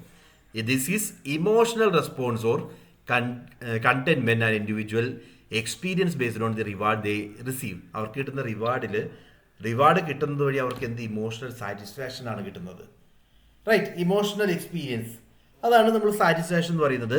സോ ഓരോ ഇൻഡിവിജ്വലിൻ്റെയും സാറ്റിസ്ഫാക്ഷൻ ലെവൽ ഡിഫറെൻ്റ് ആയിരിക്കും. സെയിം റിവാർഡ് തന്നെ പല ഇൻഡിവിജ്വലിനെയും പല രീതിയിലായിരിക്കും സാറ്റിസ്ഫൈ ചെയ്യുന്നത്. സോ നല്ല രീതിയിൽ സാറ്റിസ്ഫൈ ചെയ്യുകയാണെങ്കിൽ അവർ ഹൈലി മോട്ടിവേറ്റഡ് ആയിരിക്കും. ആ റിവാർഡ് അത്ര സാറ്റിസ്ഫൈ ചെയ്യുന്നില്ലെങ്കിൽ അവർ അത്രയും മോട്ടിവേറ്റഡ് ആയിരിക്കില്ല. അപ്പോൾ സാറ്റിസ്ഫാക്ഷൻ അവിടെ ഒരു പ്രോമിനൻ്റ് റോൾ ഉണ്ട് എന്നാണ് ഈ തിയറി പറയുന്നത്. സോ ഡൈനാമിക് നേച്ചറാണ്. അതായത് മുമ്പ് പറഞ്ഞ ആ ഒരു കൺസെപ്റ്റുകളിൽ സാറ്റിസ്ഫാക്ഷൻ എന്ന് പറയുന്ന കൺസെപ്റ്റിനെ കൂടി ഇൻക്ലൂഡ് ചെയ്തുകൊണ്ടാണ് ഈ ഒരു തിയറി പറയുന്നത്. ഓക്കെ, അതുമായി ബന്ധപ്പെട്ടൊരു MCQ നിങ്ങളുടെ കാണാം. Motivation force or level of effort is not equal to satisfaction and performance. Motivation force and level of effort is not equal to satisfaction and performance. അവിടെ ഒരു സാറ്റിസ്ഫാക്ഷൻ എലമെൻറ്റിനെ പറ്റി പ്രത്യേകം പറഞ്ഞിട്ടുണ്ട്. അപ്പോൾ സാറ്റിസ്ഫാക്ഷൻ എലമെൻറ്റിനെ പറ്റി കൃത്യമായിട്ട് പറയുന്ന തിയറി എന്ന് പറയുന്നത് പോർട്ടർ ലോലർ മോഡലാണ്. റൂംസ് എക്സ്പെക്റ്റൻസി തിയറിയിൽ സാറ്റിസ്ഫാക്ഷനെ പറ്റി പറയുന്നില്ല, എന്നാൽ അത് സാറ്റിസ്ഫാക്ഷനെ അവിടെ ഇൻക്ലൂഡ് ചെയ്തിട്ടാണ് പോർട്ടർ ലോലർ മോഡൽ വന്നിരിക്കുന്നത്. ഓക്കെ ആണോ? ബാക്കിയൊക്കെ നമ്മൾ ഡിസ്കസ് ചെയ്തിട്ടുണ്ട് ക്ലാസ് റൂമിൽ. So I hope theories of motivation clear ആണെന്ന് വിചാരിക്കുന്നു.